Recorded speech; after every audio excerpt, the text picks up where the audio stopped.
I'll show you how easily it can be done.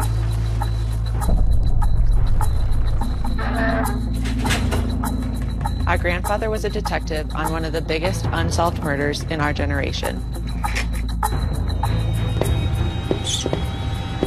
This was a child who was put to bed by her parents and never woke up. They just kept saying, no, no, ask God to raise her. Police found evidence from the beginning that in their minds pointed directly to the Ramseys.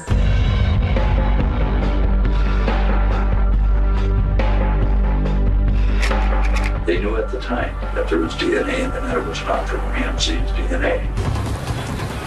We, the media, lapped up what the Boulder Police Department wanted to tell us. All of us that wanted to pursue the intruder were being removed from the case.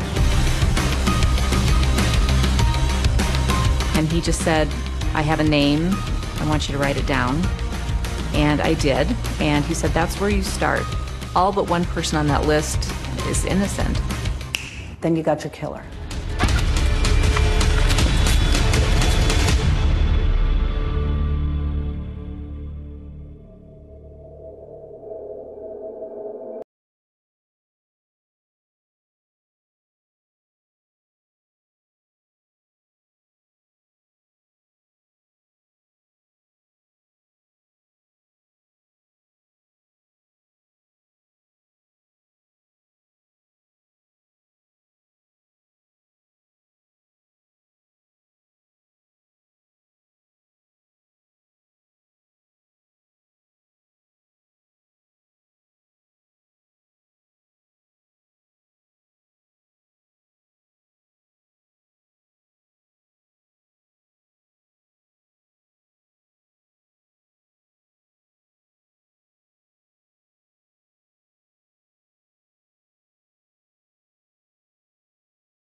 The case indoors. Until the day we die, we'll be looking for the person that murdered our daughter.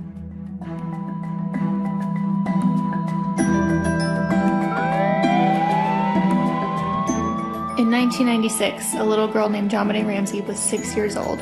She was brutally assaulted and murdered on Christmas night in the basement of her home in Boulder, Colorado. Hey guys, welcome to our first ever podcast episode. Thanks for tuning in. My name is Jessa. And I'm Lexi. And we're sisters. I think there's a new generation who's into the JonBenet Ramsey case who were her age and were told to stay inside by their parents when she was murdered. I think, yeah, growing up it scared me a little bit because we were the same age and, same state and blonde hair, blue eye, it was a little bit scary. I remember thinking that I could not believe that this happened like so close to our home. You think that your home is safe, that this place is safe, and you just don't think that it could have happened here, and it did.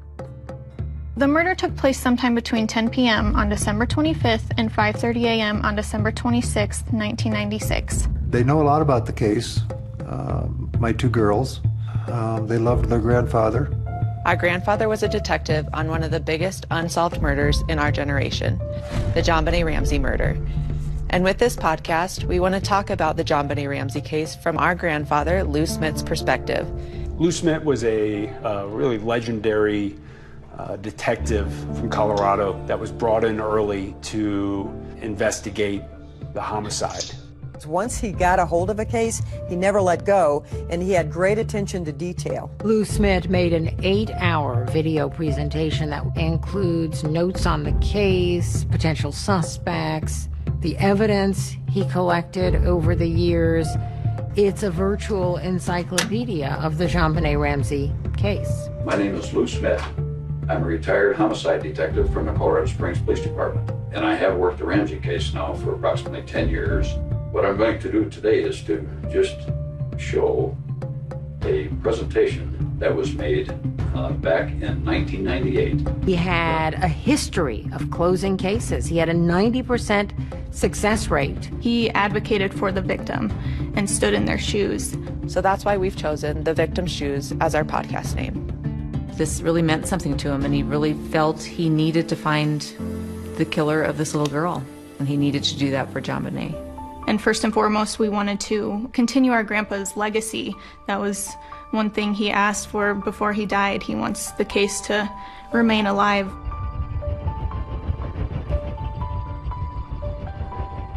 There's a saying here in Colorado that Boulder is 30 square miles of fantasy surrounded by reality. It's very wealthy, it's well-to-do. Boulder looked like something out of a storybook in many ways, especially the neighborhood in which the Ramseys lived.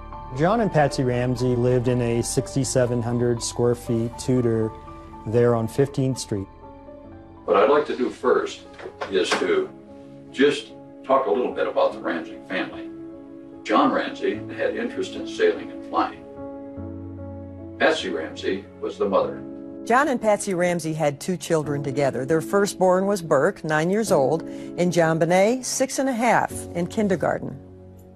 I'm a daughter. I'm a sister. I'm a friend. I'm a wife and a mother. John used to tell people that I invested in futures, the futures of my children. That's how I usually answer my occupation. My name is John Andrew Ramsey.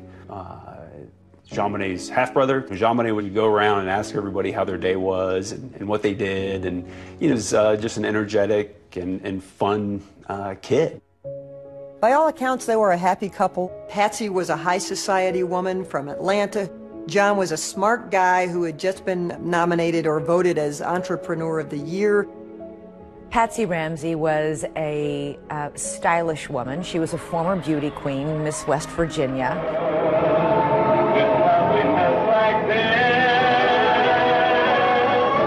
Oh, that is interesting because the case had gained so much attention because JonBenet was in pageants. By the time JonBenet was 4 years old, she was in the pageant system with big hair and lots of makeup.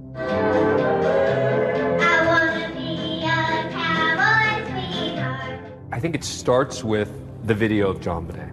It starts with the fact that you have this beauty pageant video of a 6-year-old. That is where this starts, is people start saying, what's that about? How could that have played in? I think it also touches on parents who have young kids, like, could this happen to me? I really believe that if we hadn't seen the beauty pageant photos of JonBenet Ramsey, it might have just gone into the ether as another child murder. Hundreds of children are murdered in America every year. But this one captivated us because we saw the beauty pageant pictures. Hello, I'm Patsy Ramsey. This is JonBenet. She's 4, Burke is 7. Well, Christmas seemed to be kind of a crescendo for our family. It just became this moment that we all look forward to, and it's a day of peace and quiet. Christmas was Patsy's favorite time, and she really went all out. She had a Christmas tree for every room, and every tree had a theme. The windows were done with garland, the staircases had garland, there were red ribbons everywhere. Everything was about entertaining, and she loved people. She loved to make people feel good. And from all of us at our house to everyone at your house, Merry Christmas and the happiest of New Year's. There was plenty to celebrate in the Ramsey home.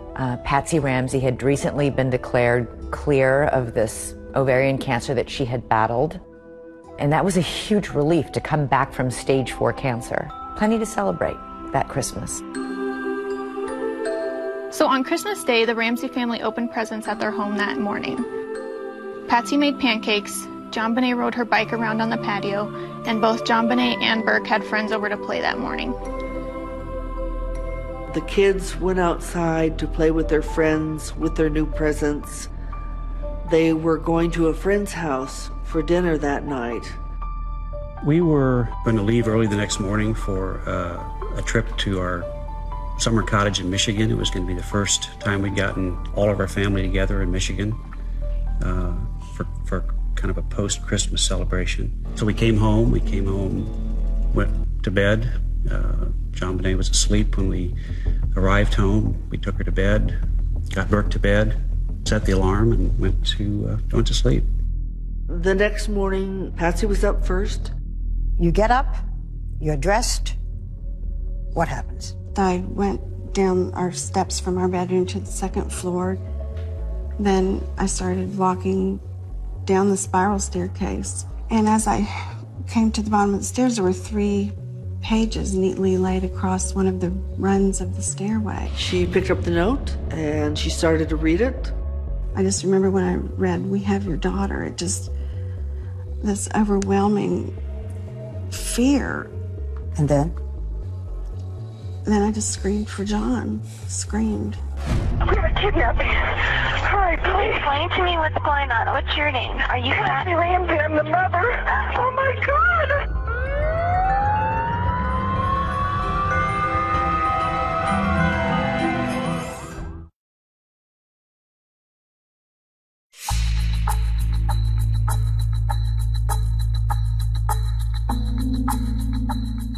911 emergency.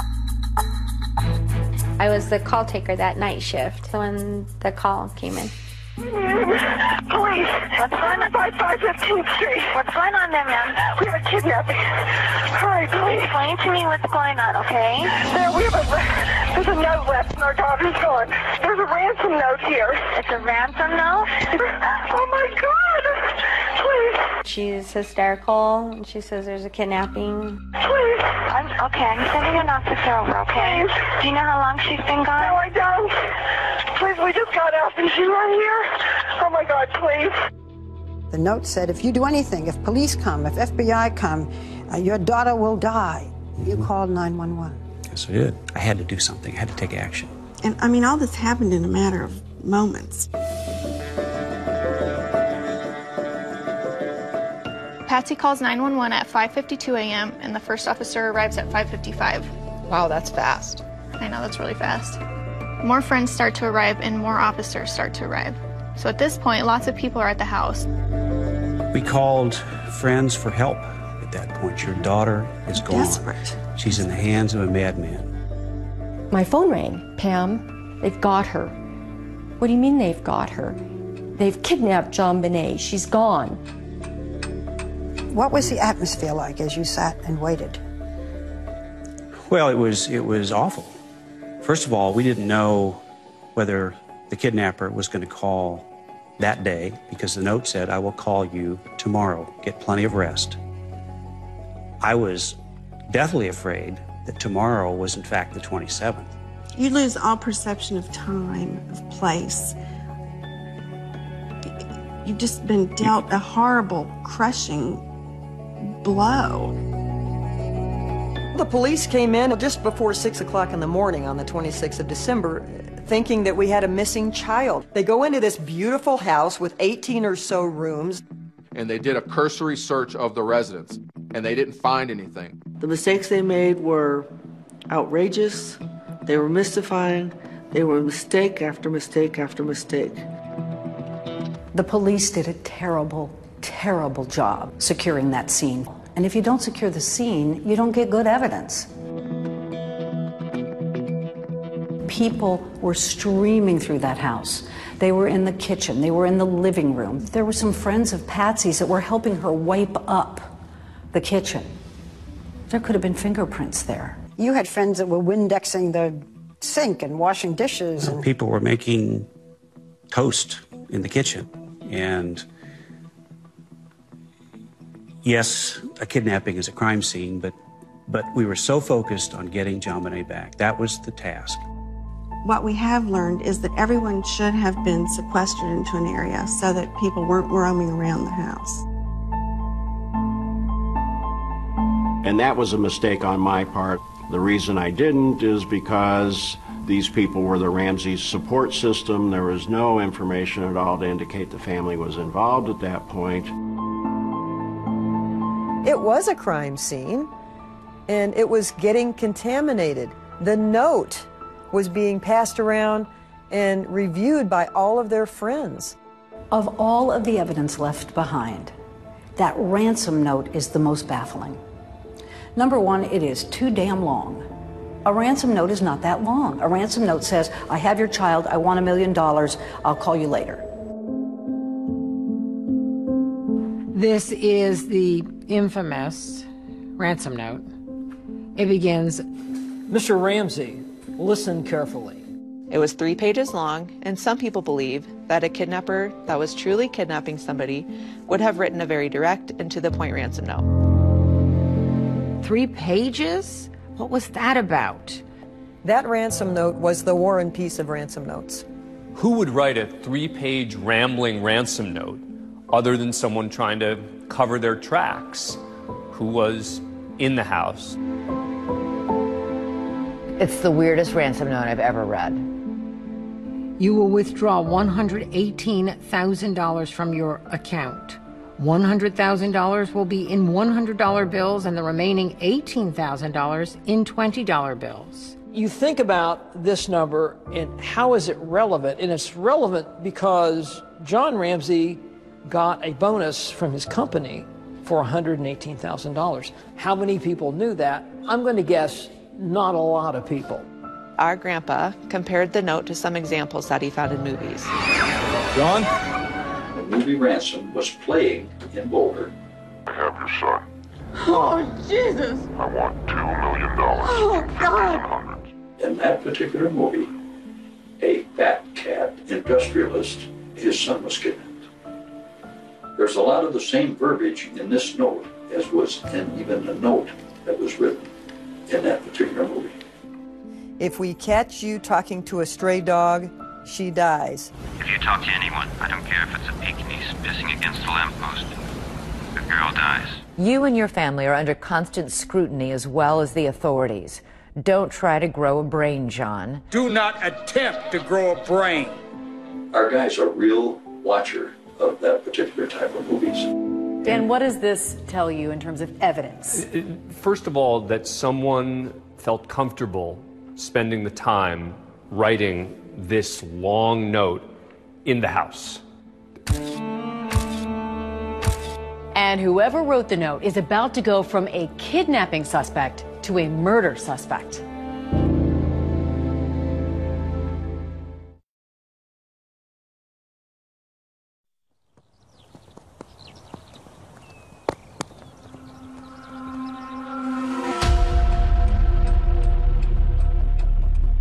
The ransom note had indicated there would be a call between 8 and 10 a.m.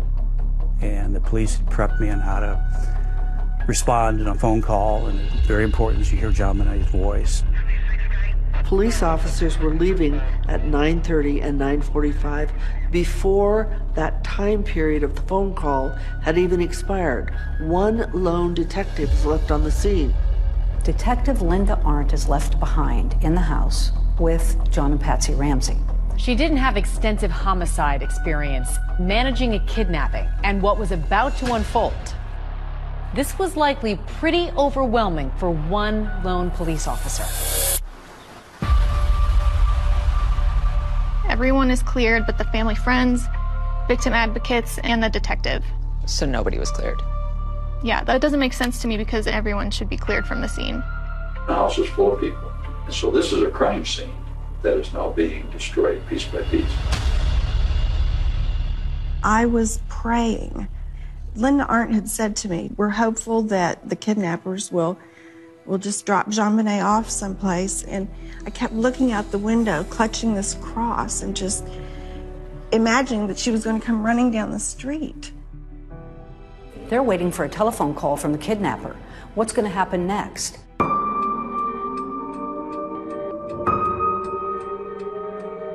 10 o'clock comes and goes, and there's no acknowledgement that the deadline imposed by the author of the ransom note has come and gone.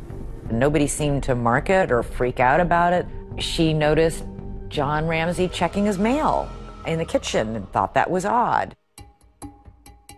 Linda Arndt tells the restless John Why don't you look around the house, see if anything is missing or looks strange. Check the house, top to bottom. Look for anything that might belong to JonBenet that is in place where it shouldn't be.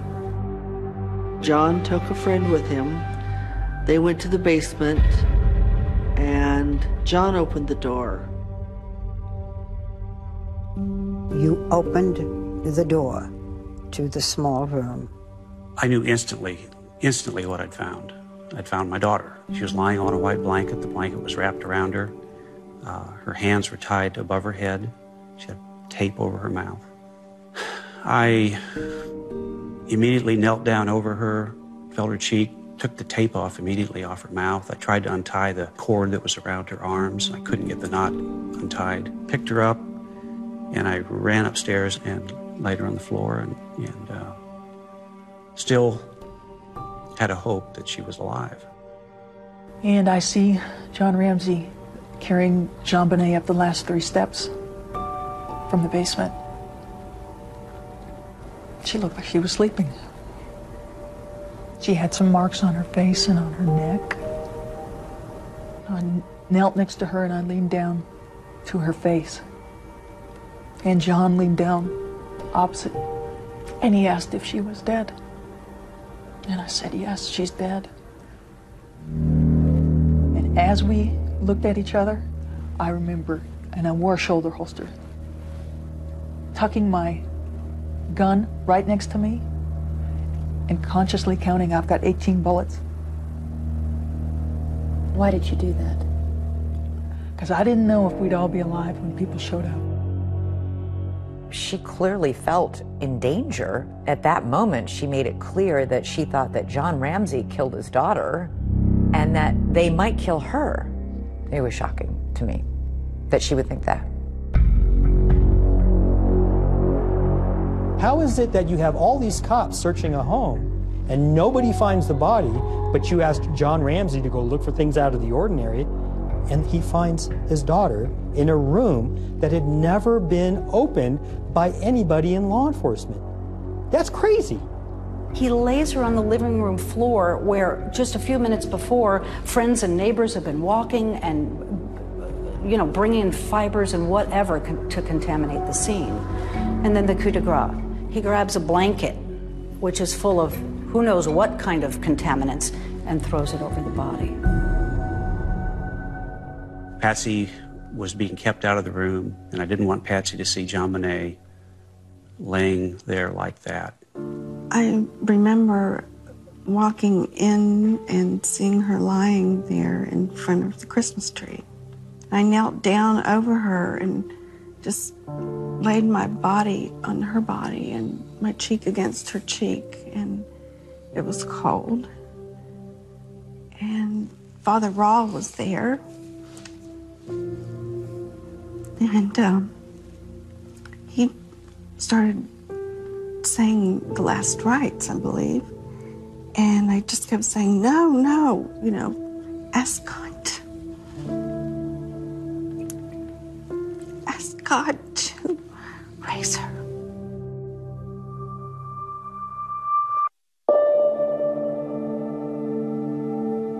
So the kidnapping of JonBenet has turned into the murder of JonBenet. JonBenet Ramsey was murdered in a horrific way. Many injuries to this little girl's body. We have the x-ray of her skull, which shows a fracture, a massive one. Right. This is an 8-inch skull fracture. So we're talking a major blunt force. This is just a massive blow. But the ultimate cause of death was strangulation with something called a garrote. Brad, what type of a weapon is a garrote? How does it work? It's a device of string, and it's wrapped around what ends up being a piece of a paintbrush. And what happens is, as JonBenet is losing consciousness, she's leaning forward. And so this gets tighter and tighter, and you can see how it cuts into my hand. You can see exactly why it cut into her neck. And that ultimately, according to the ME, is what killed her. It seems to me that she had been attempting to remove the ligature from around her neck And that tells me she was alive when she was garroted. There were signs that JonBenet had also been sexually abused. The broken pieces of the paintbrush that were used for the garrote were also used to sexually assault her.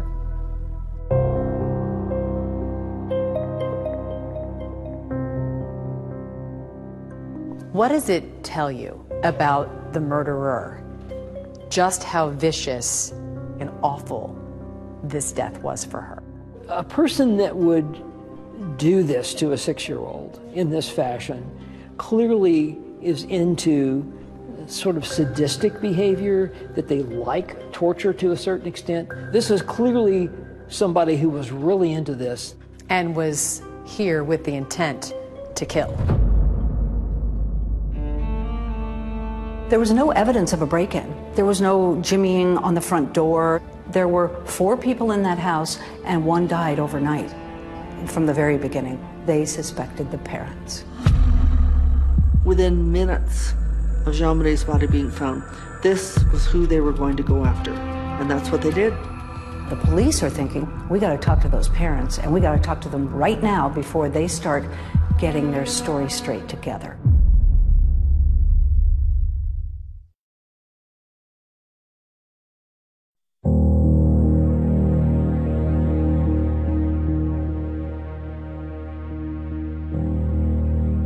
They brought JonBenet's body out past the candy canes that were decorating the front of the house, and there were only like 2 reporters outside to capture that. And then the storm happened. JonBenet Ramsey, the little girl in Colorado, was murdered. Beauty queen JonBenet. JonBenet's murder has frightened residents of Boulder. News outlets from around the world had descended upon Boulder and were just hiding in trees and bushes and digging through our trash, following me around town. I mean, it was war. The JonBenet Ramsey case was completely out of control. You also have to remember the O.J. Simpson case had wrapped up. The 24-hour news cycle, their content had dried up. And so along came the Ramsey family, and we fit right into that slot. JonBenet Ramsey was a precocious 6-year-old. She had been strangled to death in the basement of her own home. You have the shock, this incredibly horrendous crime, and then you have these videos that surface. I wanna be a cowboy, sweetheart. I wanna learn to rope and to ride. Of this beautiful young girl. JonBenet Ramsey. Dark blonde hair and green eyes. Dancing in her costumes, and those were the first viral videos. She might become an Olympic ice skater. It's part of what turned it into an international circus. Now we have Instagram and we have Snapchat, but back then, this was one of the first moments in time where something truly went viral. This little girl's image was everywhere overnight. The biggest negative factor about John and Patsy Ramsey was that they had allowed their daughter to be in child beauty pageant contests, and people did not like them. As our grandpa stated, this was a brutal, premeditated murder, not just a little doink on the head covered up by perverted staging. It seems unimaginable to most parents out there that any parent could do something this brutal, this heinous to their own child, and yet police found evidence from the beginning that in their minds pointed directly to the Ramseys. Particularly, Amy, when you start with children of this age, when they die, tend to die at the hands of their parents. So the focus is naturally going to be on the parents to begin with. Now, in the house, the ransom note is written on a pad that belongs to Patsy. So this is the notepad. This location right here is where the note was physically found by Patsy. The pen that was used was in the house. So this is the garrote that was used in the murder of JonBenet, and it's a special significance because of what it was made from. Yes, it basically is an artist's paintbrush that's broken, and what's important is that it actually came from Patsy's art supply. And there were even fibers on the backside of the duct tape that had been on JonBenet's mouth from Patsy's clothing. And that was very, very important. But there are problems because Patsy lived in that house. Would those fibers have been there anyway?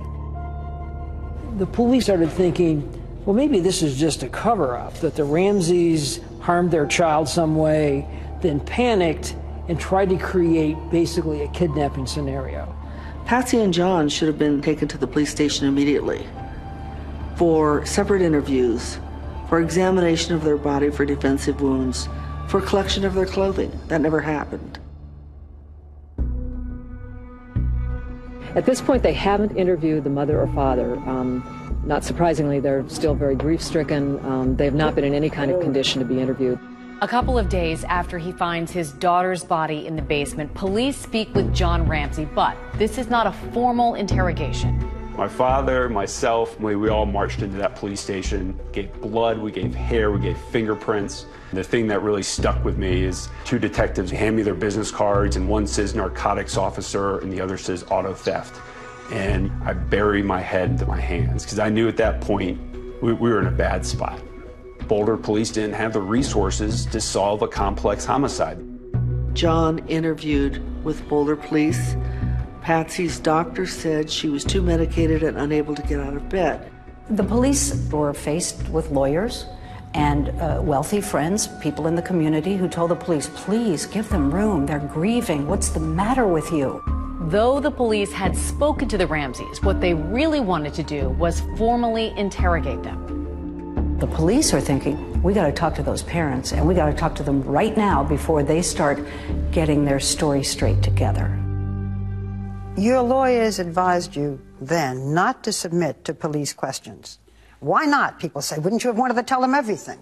Well, I don't recall that our lawyers told us that at the time. We said, yeah, we want to keep working with you, but can't you come here? We can't go out. Patsy was in bed. Patsy was barely able to move. We were perfectly willing and anxious to work with the police to find the killer. We had a higher priority at that point, and that was to bury our daughter. The family is flying the body back to Atlanta for burial. On New Year's Eve, JonBenet was laid to rest just outside of Atlanta, Georgia. This service is in loving memory of JonBenet Patricia Ramsey. We flew back to Atlanta to bury JonBenet, Atlanta being our home. Atlanta being where my oldest sister Beth is buried. We give thanks today for JonBenet, for the love that she had for her parents. I want to go back to the funeral. Whatever we do, we're gonna go through it together. We may not get far, but sure as the star, wherever we are, it's together. Wherever we are, it's together. We sang that. She and I sang that together. We'd sing it driving in the car, and we just knew that we would always be together in everything. I wanted my children to know that I was with them through thick and thin, regardless of what happened in life. Unconditional love. Oh, look at that. You can go places now. Every murder case that I've ever done, the parents are so grief-stricken, but they sometimes make a nuisance out of themselves at the police department. The Ramseys, literally the day after JonBenet's funeral, sit down for a television interview. The next thing the police knew, they were on CNN.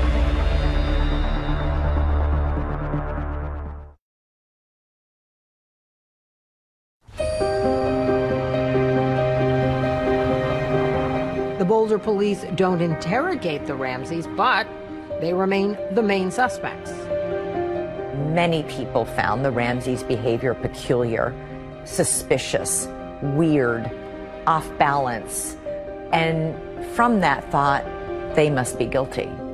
When you realized that you two were the prime suspects, what did you think? What did you feel? What did you say? Well, we were outraged. We were shocked. How could they think that? We were a normal family. I just didn't believe it. You just can't believe it. I mean, you were suffering from having lost our child. And then for someone to accuse you, it's just, you can't believe that would happen. A lot of people said, you know, if that were me, I'd be on the steps of the police department finding the murderer of my daughter. Then they go on CNN and say they didn't do it. If anyone knows anything, please help us. We've sensed from our friends that this tragedy has touched not just ourselves and our friends, but many people. As a mother, my heart went out to this couple. And if I were a resident of Boulder, I would tell my friends to keep your babies close to you. There's someone out there. But my journalistic brain said to me, this isn't right. They should be talking to the police, not the public. Police end their 10-day search of the Ramsey house and remove the crime scene tape. It is unknown if the family intends to resume residency at the home. We have no comment on the whereabouts of the family at this time. Starting from the beginning of this case, we, the media, lapped up what the Boulder Police Department wanted to tell us about what they were doing in the JonBenet Ramsey case. For the most part, the police were very tight-lipped in this thing. They didn't tell us a lot of secrets. They didn't leak a lot of information. Other than broadly, we think the mom did it. People who believe Patsy killed their daughter believe it was over a bedwetting and then staged to look like an intruder. The bedwetting theory was a big theory at the time. The bedwetting theory suggests that Patsy was angry with JonBenet and killed her because the bed was wet. I'm a cancer survivor of stage 4 cancer. When you are standing on the brink of death with a terminal illness, your priorities suddenly line up. Bedwetting is totally insignificant. I love my children. I wouldn't harm them for anything in the world. But Americans were fascinated with the possibility that the Ramseys might have done this. What happened in that house? Did she go berserk and hurt JonBenet, by accident, not on purpose certainly? Did Burke hurt her by mistake and cause her death? It was leaked by Boulder police that it was possible that Burke Ramsey's voice was on the 911 call that Patsy had made. Patsy? The 911 operator believed that she heard an unexplained voice at the end of the 911 call. Patsy Ramsey has put the phone down, but she hasn't hung it up. And the 911 recording continues. I heard her say, okay, I've called the police, now what? And I thought, And then I heard two people talking to her, and I heard a male voice respond, and then I heard a more faint voice respond. Some speculated at the time that faint voice might have been Burke, but the family denied it, saying he was asleep at the time. We asked an expert to weigh in on the call.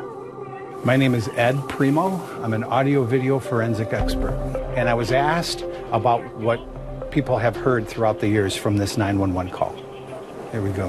What's your name? Are you the number? Oh my God! So when Patsy is speaking to the operator, we could clearly see bright yellow and orange colors. And as I zoom in to the recording here, I can see the formants. This is a visual representation of sound. The brighter the color, the louder the volume. Patsy? The sound changes right here, the section in question where people are hearing voices. We can see some sounds, but we don't see the formants like we saw over here. So I can't rely on those being words. There's just not enough signal-to-noise ratio in order to be able to perceive what those sounds are. They could be noise, and they could be voices. I just can't, as a scientist, arrive at a reasonable conclusion. The Secret Service and the FBI also concluded that no additional conversation is audible. I think we've given way too much weight on whether or not Burke Ramsey was present when Mom makes the 911 call. If Burke's voice was there or John Ramsey's voice is there, does that mean they're the killer?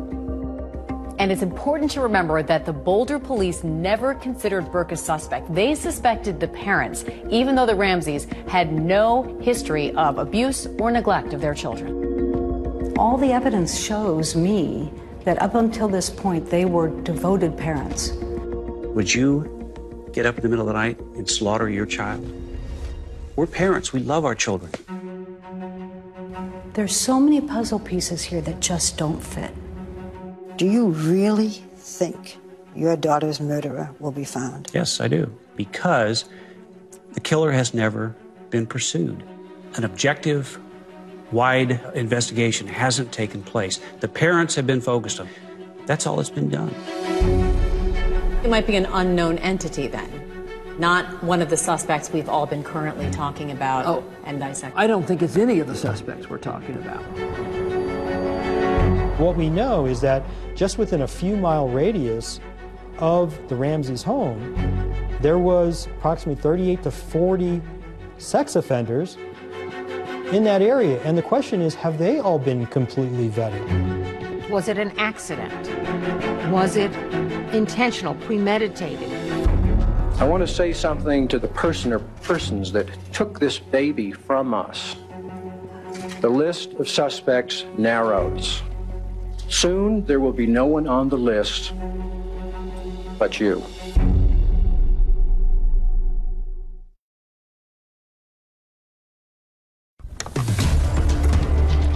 Our killer is John Bonet. How many victims has he had in the past? And how many victims is he going to have in the future?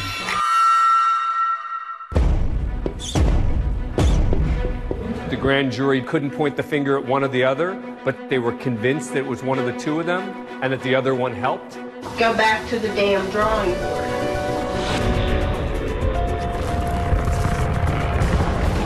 There was a person seen going across the lawn of the Ramsey house.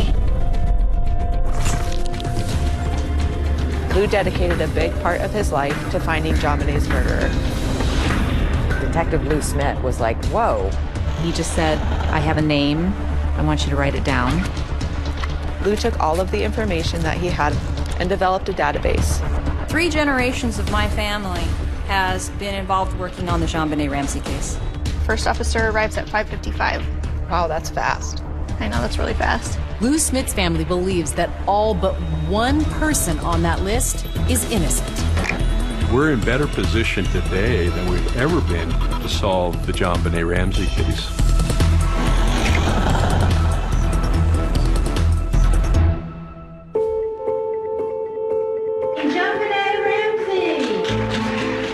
JonBenet was an entertainer. She would entertain at the drop of a hat. She loved to sing and dance and perform. It was a natural for her. I competed with JonBenet. She had all these wonderful costumes and outfits, and she had this presence. Third runner-up, JonBenet. It wasn't really a competition to her. It was more of like, this is fun, like let's go on stage and do that. My name is JonBenet Ramsey, and I'm 5.5. What is your favorite animal at the zoo? The monkeys, because they laugh and stuff and hang around. Today, that little girl would be 30 years old. I was her age. She would be my age now. She would be pursuing her own career. She never got to grow up. She is frozen in time now.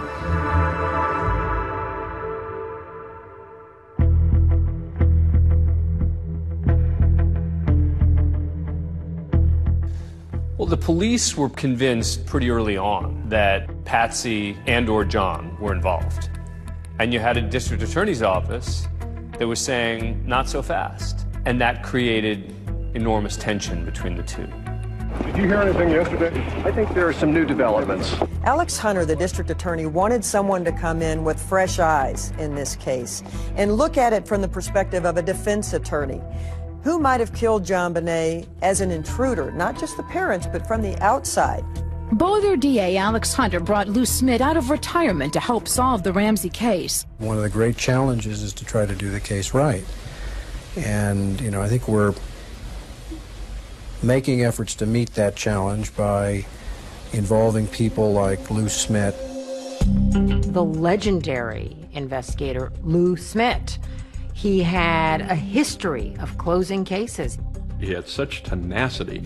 He was a bulldog. Once he got something in his mind, once he got the reins in his teeth, he was not letting go. Lou Smit was my father. He was just known as, detective that solved cases. When he got to a murder scene, he spent time dictating everything he saw. Where the sun was in the sky, what the weather conditions were like, what the neighboring houses looked like. Our grandfather was a detective on one of the biggest unsolved murders in our generation. Prior to this case, Lou Smit had investigated over 200 homicide cases that led to arrests and convictions. Lou dedicated a big part of his life to finding JonBenét's murderer. When he started his investigation, he felt like everybody else did, that it was probably one of the two parents. It seemed as though the parents were probably involved in it. I thought this would be a fairly easy case. I thought it would be a slam dunk. And I even remember talking to my daughter. I kind of joked with her, saying that, if somebody did get in the house, it must have been Santa Claus coming down the chimney. It was within a couple of days after my dad started on the investigation, when he had a chance to review pictures, the evidence, that he was already saying, I think that they need to look the other way. He was already noting in his journal that he felt that they needed to look at an intruder. Lou came up with the intruder theory. You can't think about that theory without associating it with Lou Smit. The first thing that stood out to him was an open window in the basement. There was a suitcase propped up against it. He didn't buy the Boulder Police Department's conclusion that no one could get in that basement window. He began to say maybe somebody did get into that house. I'll show you how easily it can be done. So what did Lou Smit do? He went and climbed in the window himself with a camera rolling to prove that it could be done.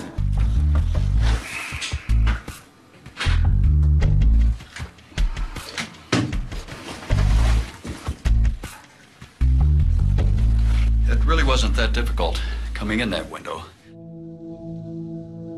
But some say that the idea of somebody going in the window is complicated by something else that's spotted in the images of the crime scene. When you go to a photograph of the actual window, there are cobwebs in the window, which could support that no one did go through this window.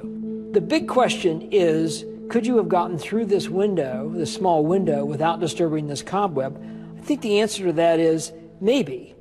But the other important point is, how soon was this picture taken after JonBenet was killed? Because spiders can replicate webs very fast.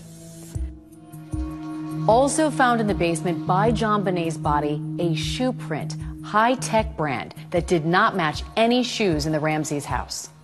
And then there's the high-tech footprint as well. Then there's the high-tech footprint found next to JonBenet that I think the investigators believe, and maybe rightly so, that that's the bad guy's footprint. Some argue the footprint could have been inadvertently left by police officers there at the scene. But another factor in Lou Smit's investigation, two strange marks on JonBenét's face and back. The marks themselves, both on the back and on the face, were the same distance apart. Suddenly a little light went on, and it was just like, wait a minute, it was a stun gun. Smit looked at other murders where a stun gun was known to have been used. He examined images of a crime victim who had a known stun gun injury. And the marks are very similar to the face of JonBenet. He also looked into an experiment performed using stun guns on pigs. These marks were also the same as the marks found on JonBenet. When we did the pigs, we get perfect marks, just almost like on the back of JonBenet. This brings back our grandpa's whole motto that things are usually what they seem. Don't make it complicated. There's no reason at all for the Ramseys to use a stun gun. And the Ramseys don't have a stun gun. If it's not a stun gun, what is it? That's the question I always ask. You tell me what it is. So everybody sort of poo-pooed and ridiculed the intruder theory until Lou Smith started to stand up and point out things that everybody else, from the Boulder PD to the general public at large, had overlooked or dismissed. He said, wait a second, we need to look at this again. It actually is possible. It actually is plausible. And in his view of it, it's actually the most likely thing that happened. The police and the district attorney are at odds. The DA is looking at the intruder theory. The police focused on the parents, but both want to get the Ramseys to come in for a formal videotaped interrogation. Go back to the damn drawing board. I didn't do it. Lou Smith thought that the Ramseys were being targeted unfairly. I thought there was something drastically wrong. I had seen evidence of an intruder.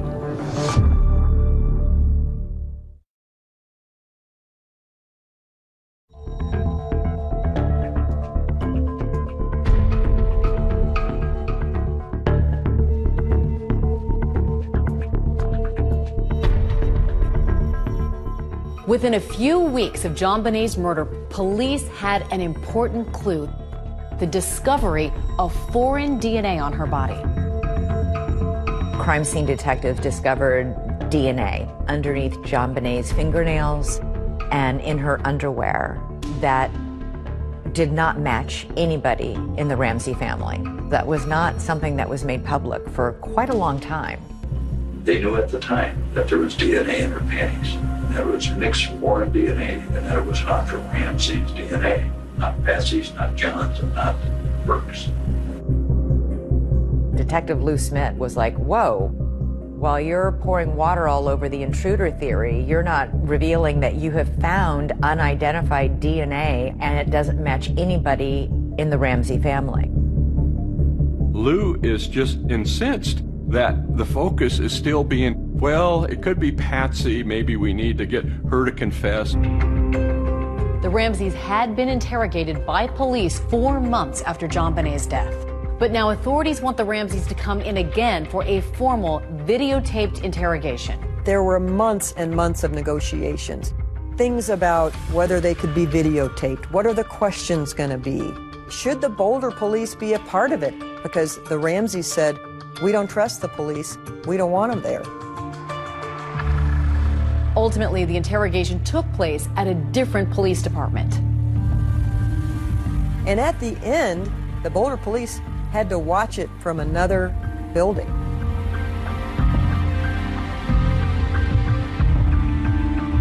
The Ramseys finally sit down with the police for a videotaped interrogation in June 1998, a year and a half after JonBenét's murder. Today is Wednesday, June the 24th, 1998. I'm president of the Broomfield Police Department. Tricia Ramsey. Tom Haney, who was one of the most respected homicide detectives out of Denver, was chosen to interview Patsy Ramsey. Patsy Ramsey had a year and a half to prepare. I knew that it was going to be tough to get a spontaneous response. Do you ever recall purchasing black duct tape like this? It seems like there can't be a house in the world that doesn't have duct tape because it repairs everything. Well, I never liked it because it's so gooey. I mean, gooey. He started out softly and kindly and curious, and then he got pointed with his questions, and that made Patsy angry. If I told you right now that we have, in the process of being examined, trace evidence that appears to link you to the death of JonBenet, what would you tell me? Just tell me and go retest. How is it impossible? I did not kill my child. I didn't have a thing to do with it. She said it was impossible that we had physical evidence linking her to the crime. I'm talking about scientific evidence. I don't give a flying flip how scientific it is. Go back to the damn drawing board. I didn't do it. John Ramsey didn't do it, and we didn't have a clue of anybody who did do it. I am so taken with her swagger. She just tells them, you know, you think you have some evidence on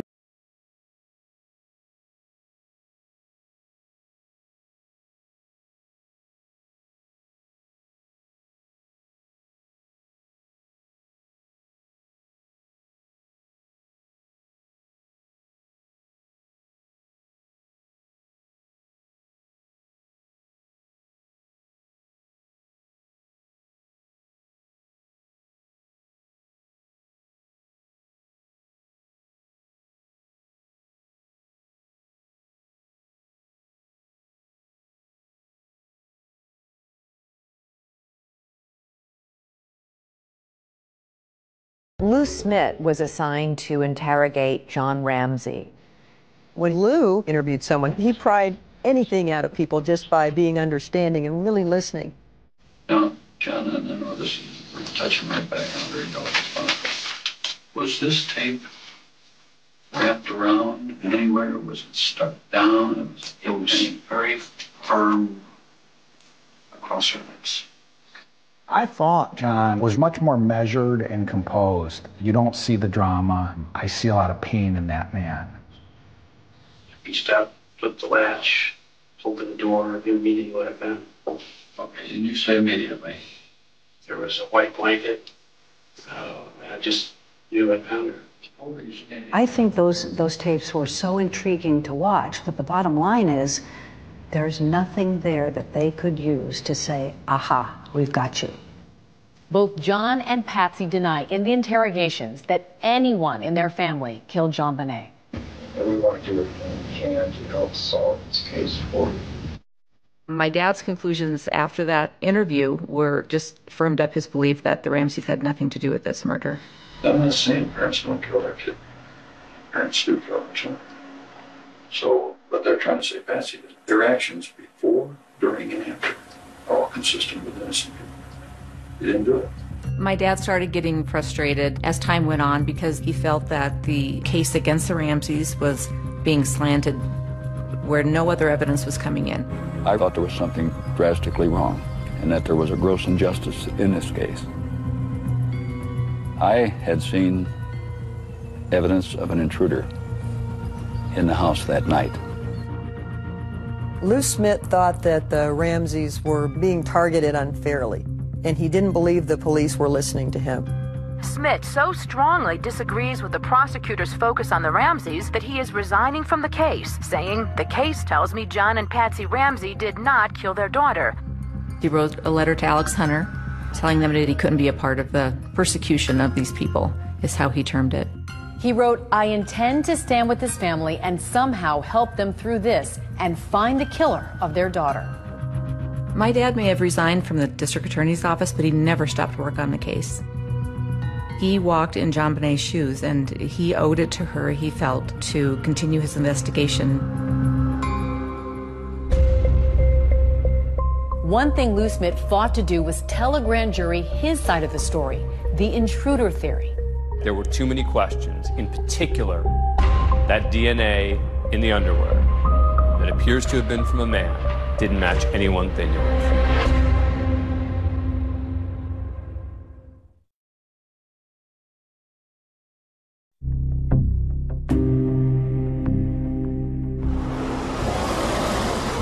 Grand jurors arrived at the Boulder County Justice Center this morning and were escorted into the courthouse by sheriff's deputies. I think Alex Hunter got shamed into calling a grand jury. I mean, he didn't do it until September 1998, almost 2 years later.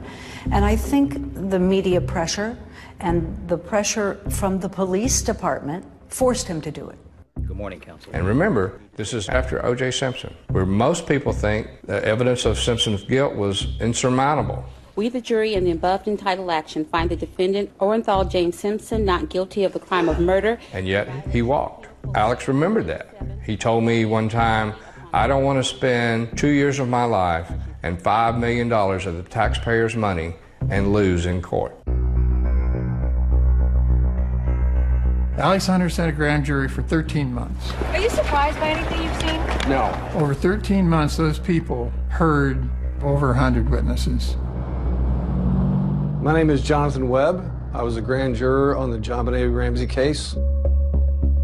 It bothers me that the murder of a little girl like this has gone on unsolved for essentially a quarter century. Members of the Boulder grand jury looked very much like detectives themselves as they finally toured the Ramsey house. From a crime scene perspective, it was very disturbing how she was found. She's on a concrete floor, a garrote around her neck, and she's 6 years old. That's pretty horrible. Webb told us that the grand jury spent most of their time focused on two main issues. First, who wrote that ransom note? We heard from 3 handwriting experts, And even though the handwriting experts couldn't definitively say that she wrote it, they all three came to the same conclusion that it could have been Patsy Ramsey. The Ramsey defense team had their own experts who said that the comparison between the writing on the ransom note and Patsy's handwriting was not conclusive. We asked an expert to weigh in on the case.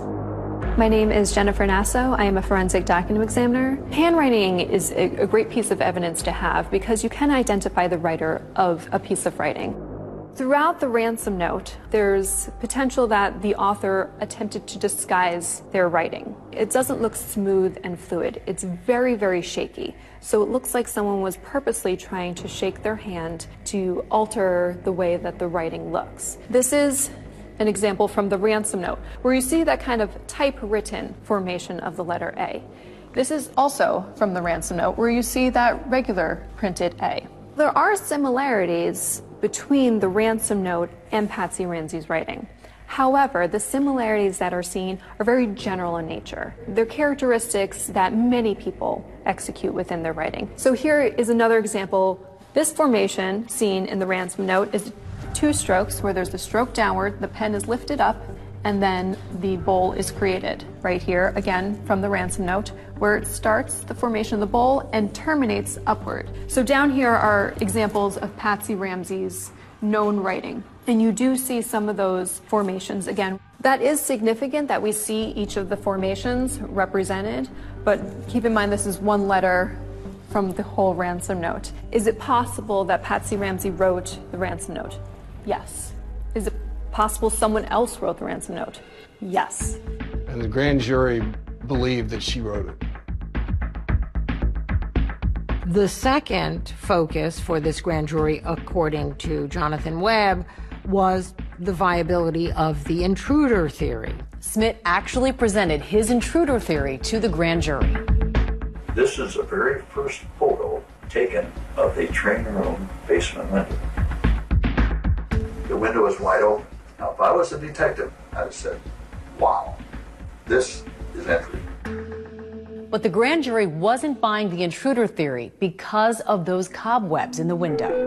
The intruder theory didn't make sense to the grand jury. The Boulder police had photographed cobwebs. So for someone to get through a small opening like that and not disturbing a cobweb would be remarkable. A grand jury does not decide guilt or innocence the way a regular jury does. The grand jury is only there to decide whether or not there is probable cause to charge the suspects with a crime. We were troubled by to what level of confidence do we need to have to vote to indict? And it's the preponderance of the evidence, which means greater than 50%. And soon after that, we voted to indict. Both Patsy and John are accused of permitting a child to be unreasonably placed in a situation which posed a threat of injury to the child's life or health, which resulted in the death of John Benet Ramsey. And then in the other one, did unlawfully, knowingly, and feloniously render assistance to a person with intent to hinder the apprehension of the person. These two things together make it clear that the grand jury couldn't point the finger at one or the other, but that they were convinced that it was one of the two of them and that the other one helped. This is 7 News at 5. There is high anticipation in Boulder right now for a Ramsey decision, and we are about to hear an announcement from Boulder DA Alex Hunter. I and my prosecution task force believe we do not have sufficient evidence to warrant the filing of charges against anyone who has been investigated at this time. I was shocked. It's extremely unusual for a grand jury to vote to charge and the DA not charge. And you think it was the right decision? I think it was the right decision. I think no matter what you think about the case, I think that they would never have gotten a conviction. Thank you very much. There were too many questions, in particular, that DNA in the underwear that appears to have been from a man didn't match anyone they knew of. We've done all this work to try and vet the Ramseys. What work have we done to truly vet other potential suspects in this case. That's why Lou Smith continued investigating even after he resigned from the case. Lou Smith calls me cold, and I said to him, I've been praying for somebody to call and want to listen. Well, I believe a friend of mine killed her.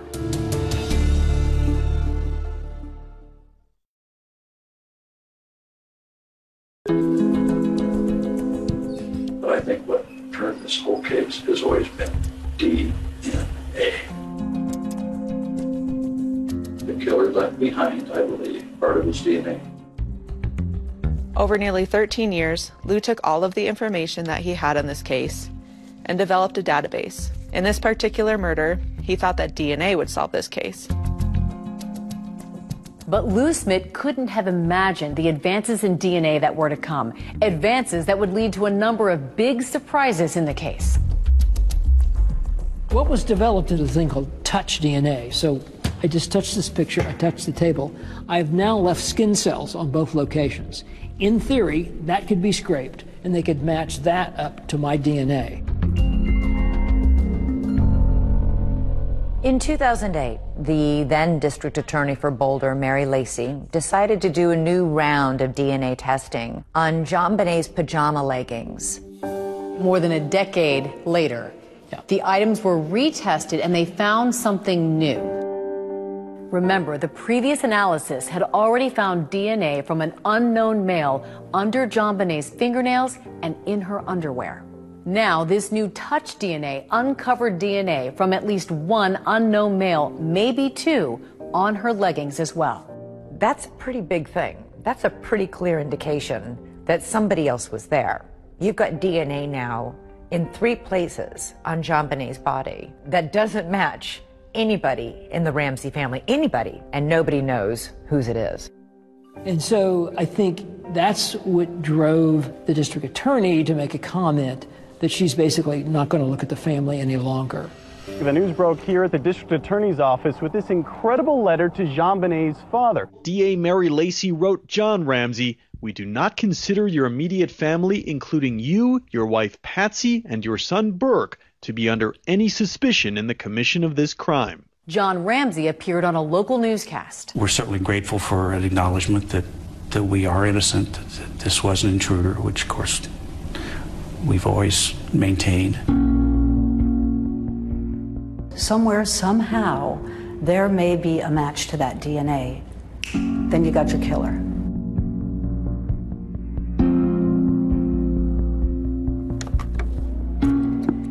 Our killer, JonBenet, how many victims has he had in the past? And how many victims is he going to have in the future?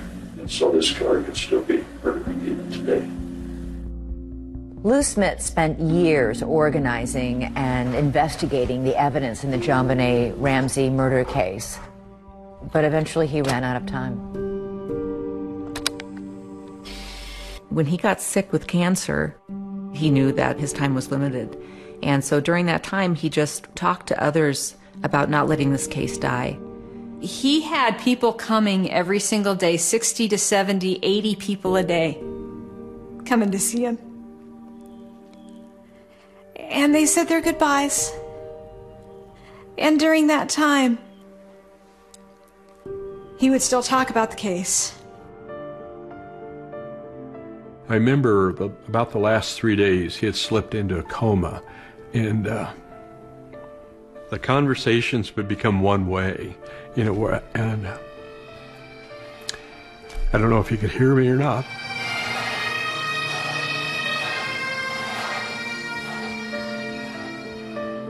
It's very much an honor to be here to celebrate Lou Smith's life and to share my thoughts with you. I'm John Ramsey. I had the opportunity to visit Lou a week before he died. Remarkably, during that time together, Lou talked a lot about the case. He hadn't given up. He never gave up. When Lou Smith died, he passed the torch of the JonBenet Ramsey investigation onto his daughter, Cindy Mara, and she took it. And he just said, I have a name. I want you to write it down. And I did. And he said, that's where you start. You know, we'd be glad to pay that. We don't have that electronic report, so we would need Boulder to send it. After my dad died, a couple of us, our family, and then some of his old homicide partners, we just formed a team. You want to go down to number 2 because that is an in-state one. Yep. What we all share in common is that commitment to fulfill Lou's dying wish that this case doesn't die with him. And I think it's that devotion, that respect, that love for Lou is what keeps our team moving forward. There were a whole host of other possible suspects. This is Bill McReynolds, the local Santa in town. There's no way in the world that I could be involved in the death of this little girl. I adored her. What a perfect suspect. Santa Claus. Wouldn't that have just tied it all up in a nice little bow?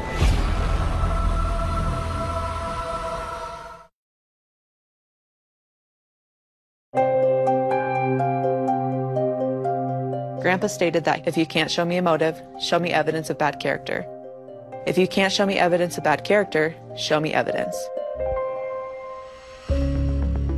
He had condensed everything he knew about every person of interest into a spreadsheet.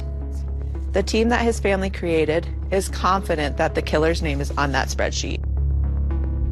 So what do we know about the person suspected of killing JonBenet Ramsey? The DA says the genetic profile from the DNA belongs to a male. There were a whole host of other possible suspects, ranging from known criminals to friends of the Ramseys. Brad, investigators looked beyond the Ramsey family. In fact, there was some speculation into potential involvement by 2 local men, correct? Correct. Here you have Gary Oliva. He was a homeless man who hung out at a church just a block and a half from the Ramseys' home. And he confessed that he killed JonBenet Ramsey. In fact, he called a friend right after she was killed, crying, sobbing, saying he'd just killed a little girl. They took a look at him, but eventually eliminated him because there is absolutely no connection between he and the Ramseys, and his DNA, they used that to eliminate him. This is Bill McReynolds, the local Santa in town. I was the Santa Claus for 3 years at their party, and I always liked the Ramsey party, so I called Patsy in particular and said it's time for our party. And apparently JonBenet had made a comment that he, Bill McReynolds, was coming to their house to see JonBenet. I think everybody thought that was a little weird. His DNA didn't match, and he's out of the picture. And then this is someone who actually gets brought up quite a bit. This is Michael Helgoth, and this was high on Lou Smith's list. Michael Helgoth was an interesting character. Lou Smith calls me cold, and I said to him, I've been praying for somebody to call and want to listen. Mike said he wanted to kill himself to get it over with, and that's one thing. And then he said that him and a partner were going to make $50,000 or $60,000 at Christmas.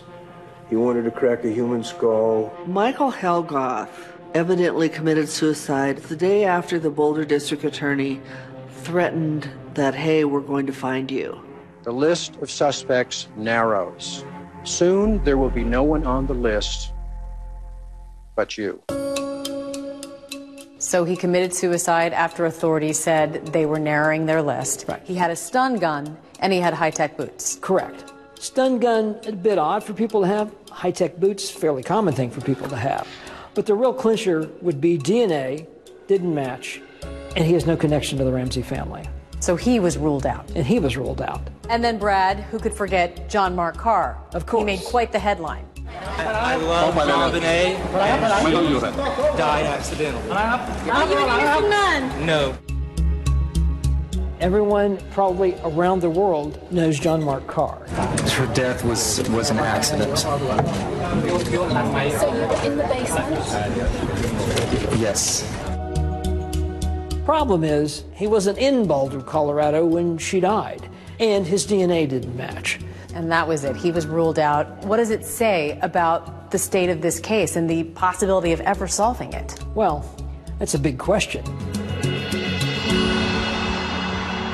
We went through the people of interest, the suspects, and came up with our top 20. Take a look at it and run it through their program. What our team has been doing is focusing on collecting DNA, and testing DNA. Do you want to get in touch with them? Who wants to? I think we should make the effort. Do you want to just start like maybe in September? And since Lou has passed away, the team has been able to clear a number of people from that list. However, the work is pretty slow because of the time and expense involved in locating somebody on that sheet and obtaining their DNA and then testing it. We have asked suspects for their DNA, and in other cases we've, I guess, done it the old-fashioned way with surveillance and trickery. We've gotten together and followed people and gotten a discarded cup or some such thing. So the DNA is evolving constantly, so we're in better position today than we've ever been to solve the JonBenet Ramsey case. We are just trying to eliminate people from that list, and we just figure if we keep at it, hopefully we'll finally whittle it down to one person remaining on that list. Lou Smith's family believes that all but one person on that list is innocent.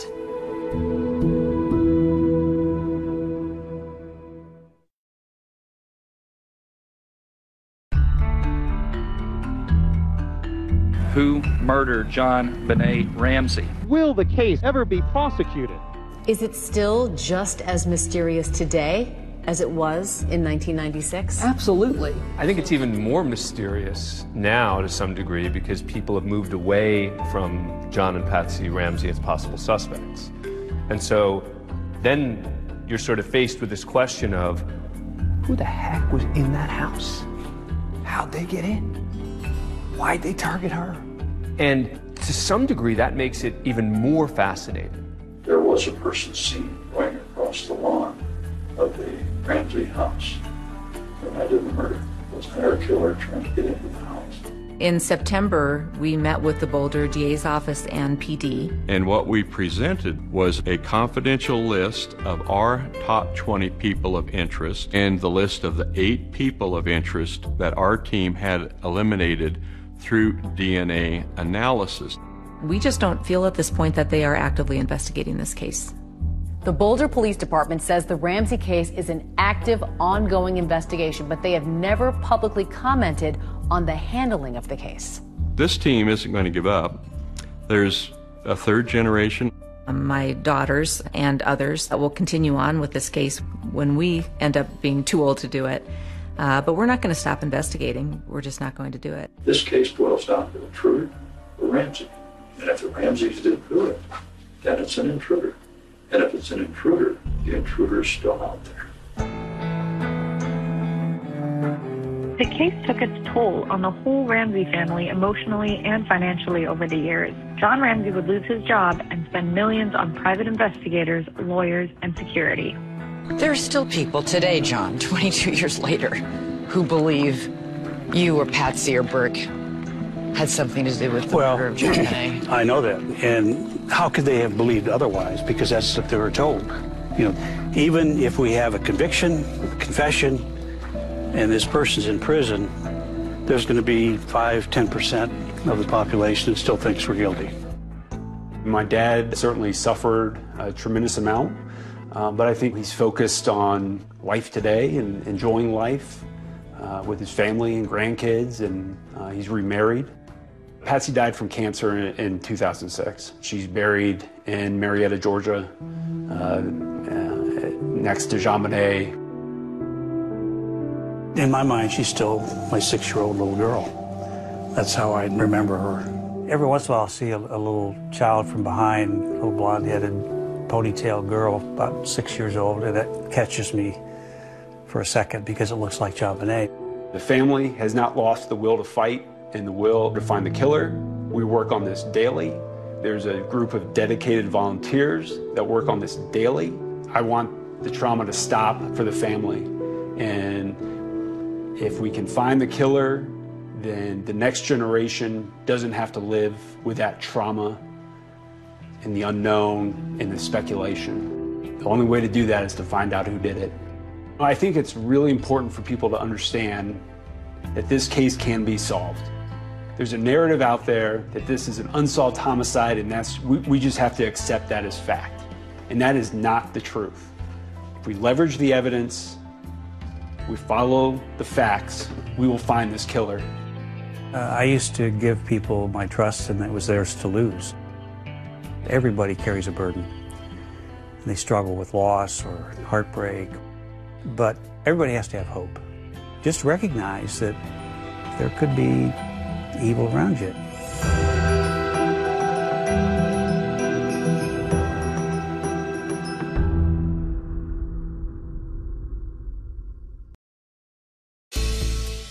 A popular and fun-loving college student. Mindy was a very bubbly person. She just always seemed to be happy. She had a light in her eyes, and she accepted everyone. Is found savagely murdered in her apartment. There was a belt wrapped around her neck and appeared to be a broken-off knife still stuck in her throat. Police need to determine, was this a sinister obsession? Mindy, I know what happened to you. God picked the beautiful flower. He had called and left numerous messages on her cell phone. Just really a strange type of relationship. A crucial piece of evidence. There was some material under the fingernails of her left hand. I know you got a mark on your hand. How did you get that? Shines a light on a dangerous predator no one saw coming. I was very shocked. I think everybody was. He was not the man we thought he was. I don't think I would ever expect that outcome at all.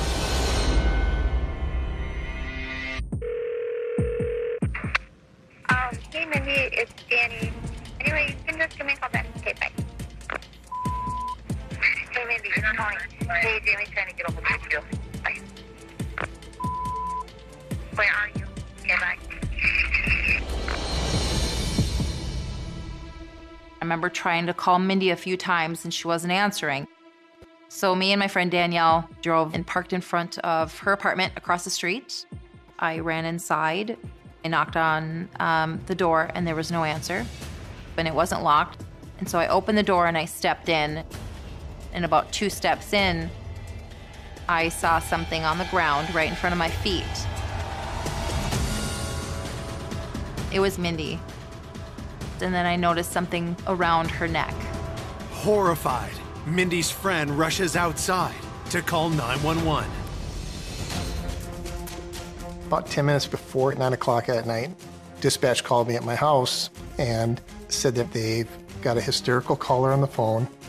I got the address and it was 1 block from my house. When I arrived, both Danielle and Tony were very distraught, very upset. The apartment was located on the 2nd floor of the building. As I entered, I could smell a very strong odor like an ammonia disinfectant. The body of the victim was laying across the entry hallway. And it appeared her throat had been half cut open. Detectives begin their investigation and identify the victim as 22-year-old college senior Mindy Morgenstern. I knew Mindy. She was a student at the college. I'd seen her at a lot of their events, and to see that it was her, I was really surprised and quite shocked. There was a belt wrapped around her neck and appeared to be a broken-off knife still stuck in her throat. It appeared that the belt was applied to the neck prior to the neck being cut. Investigators find an empty bottle of disinfectant beside the body. Somebody had poured the disinfectant over her body, possibly trying to destroy any type of evidence. The killer tried to cover their tracks, but investigators find something they missed. There was some material under the fingernails of her left hand where possibly Mindy had scratched her assailant. We felt that this was going to be a DNA forensic type case based on materials that were found on Mindy's fingernails. And to preserve that, the hands are placed in bags for autopsy. She had a purse around her right arm. Her wallet was laying just outside of the purse. It didn't appear that they'd been gone through or anything removed from them. There was clean laundry around the body and a laundry basket. It almost appeared as if she was attacked as she was going in the door with that laundry. It did not look like the apartment had been ransacked or gone through, so it didn't appear that theft was a motive in this killing. There was no sign of any forced entry into the apartment. It told us that the person was either in her apartment or followed her in. Her cell phone was located, and the first missed call on that phone was at 12:47 p.m. on September 13th. That gave us some indication as to what time the attack may have occurred. By 10 p.m., more than 9 hours after the first missed call, detectives have little to go on as they work into the night at the crime scene. When we first left the scene the following morning, we had no clear indication of who may have done this. Police reach Mindy's sister to inform her of the murder, and she delivers the tragic news to her parents. The front doorbell rang. And I said, "Who's there?" And Rebecca, our daughter, she said, "It's me, Dad. We've got some bad news." And then Rebecca said to me that, "Mom, Mindy is dead." It was just like somebody taking a knife and just sticking it right into your heart. I just wanted to try to just say, no, this isn't real, this didn't happen. I didn't want it to be true. She had such a loving, loving heart, and I loved her very much. Born in Bogota, Colombia, on April 29, 1984, Mindy was adopted as a baby by Valley City farmers Larry and Eunice Morgenstern. The first time I saw Mindy, she had the biggest, darkest, most beautiful eyes that I had ever seen. It was pretty amazing to see this little character in the basket that she brought home to be part of our family. Mindy was the youngest of 4 Morgenstern children, 3 of them adopted by Larry and Eunice. Mindy was very much a tomboy. And as she grew up, she got so beautiful. She didn't really realize that she would be looked upon as somebody that would turn boys' heads. After high school, Mindy moved to Valley City and dove headlong into college life. She just seemed to enjoy all the friends that she had there. Mindy was a very friendly, outgoing, bubbly person. She just always seemed to be happy. She had a light in her eyes, and she accepted everyone. Mindy's future was looking bright until the stunning attack that cut her down in her prime.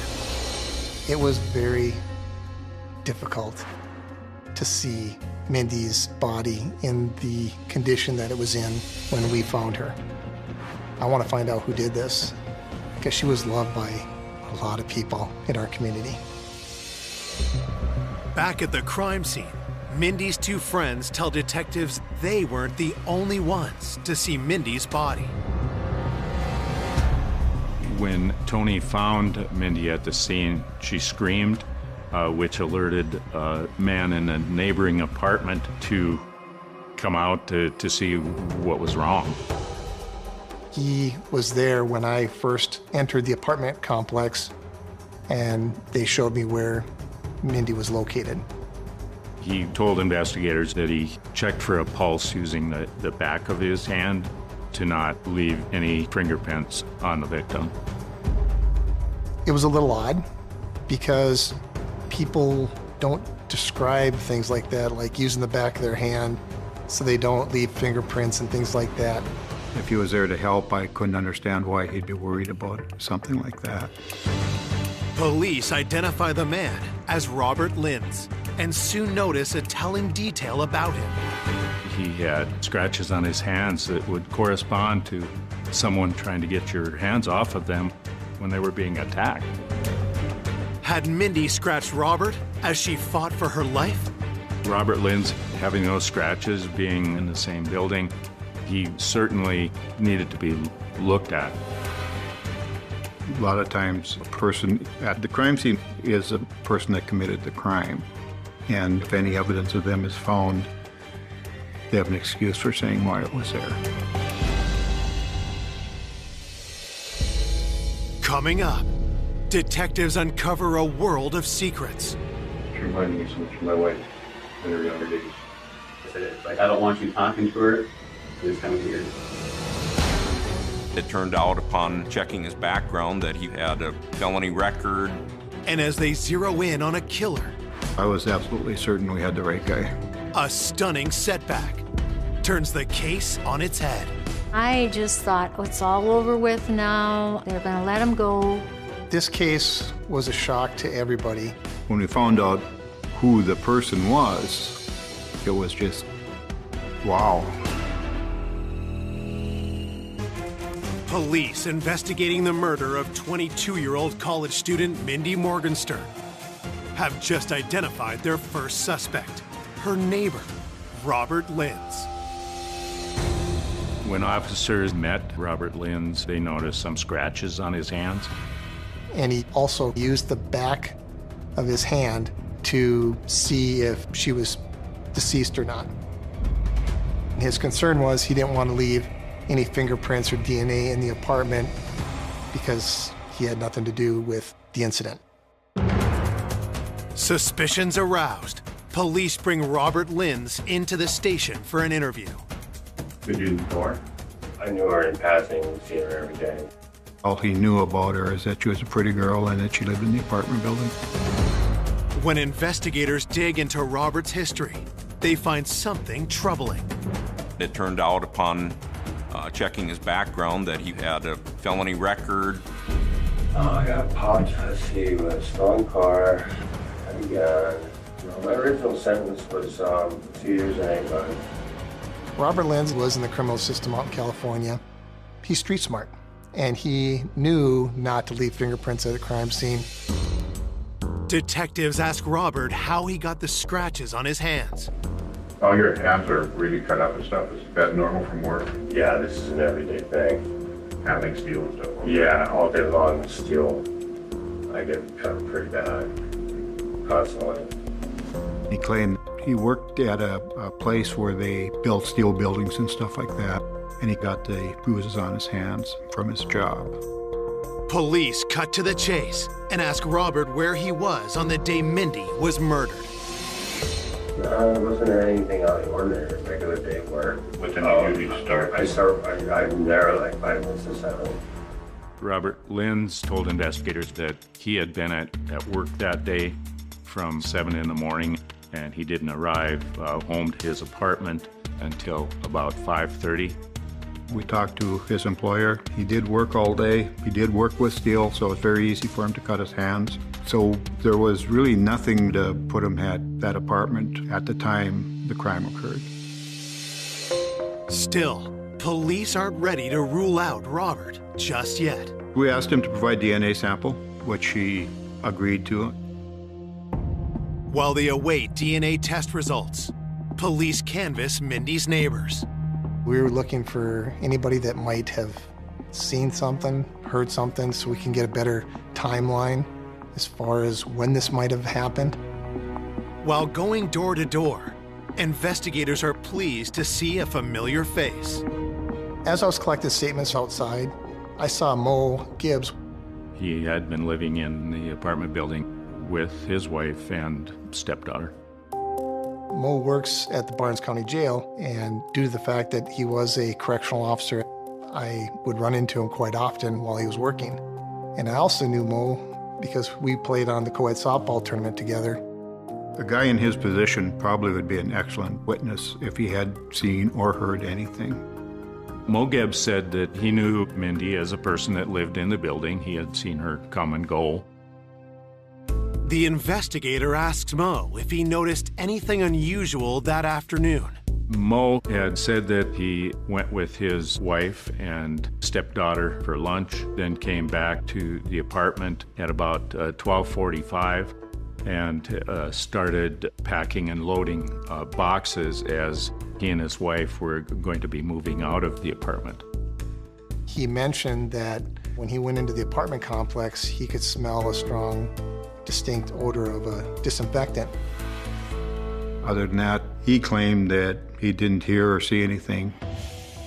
So we were working with a timeline between the first missed call at 12:47 p.m. and the disinfectant being smelled shortly after 1 o'clock p.m. So we figured she probably was deceased prior to 1 o'clock in the afternoon.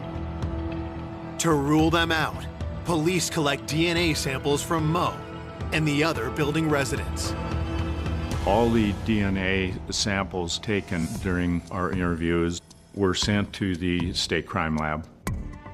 In search of new leads, detectives turn to Mindy's loved ones. I just didn't think there was anybody that would want to do anything like that to her. Investigators push Mindy's parents to think hard about anyone who might have had a problem with her. Mindy's mother mentioned that Tony had had this boyfriend that wasn't such a nice person. His name was James. I was dating James Robinson at the time, and he was doing some bad things, and I was taking the brunt of it. And Mindy didn't really care for him because she had known that there was times that it got pretty scary. Mindy did bring him up at one time, something about him being on drugs or something. Mindy was trying to get Tony to quit seeing James, and that may give him some reason to hold a grudge against Mindy. This James Robinson didn't look like he wanted his girlfriend, Tony, to be friends with Mindy. She did, obviously like a friend does, get out. You need to leave. He's not a good guy. This isn't a good relationship. In trying to help her friend, had Mindy made a deadly enemy? Seemed like an attack was personal in nature. It made me think that maybe this guy had something to do with her death. Investigators are hunting for the killer of popular college student Mindy Morgenstern. They now suspect James Robinson, who may have held a grudge against Mindy for trying to turn his girlfriend Tony against him.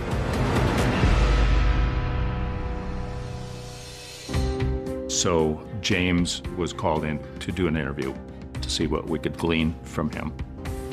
Did you know Mindy pretty well? I knew her from going to visit Tony at work, and she'd be there or whatever, and we'd get together every once in a while, go out and eat her. Police asked James if he has a criminal record. James said that he had, in the past, had trouble with illegal drugs. He had been charged, but he was trying to stay out of that lifestyle. As James talks, detectives notice suspicious cuts on his hands. Shoot your hand. Looks like you got a... Yeah, it went right through a window. Blood like something fierce. Looks pretty fresh. Police pressed James on his whereabouts at the time of the murder. What were you doing during the day? I know I had 4 hours of community service left to do.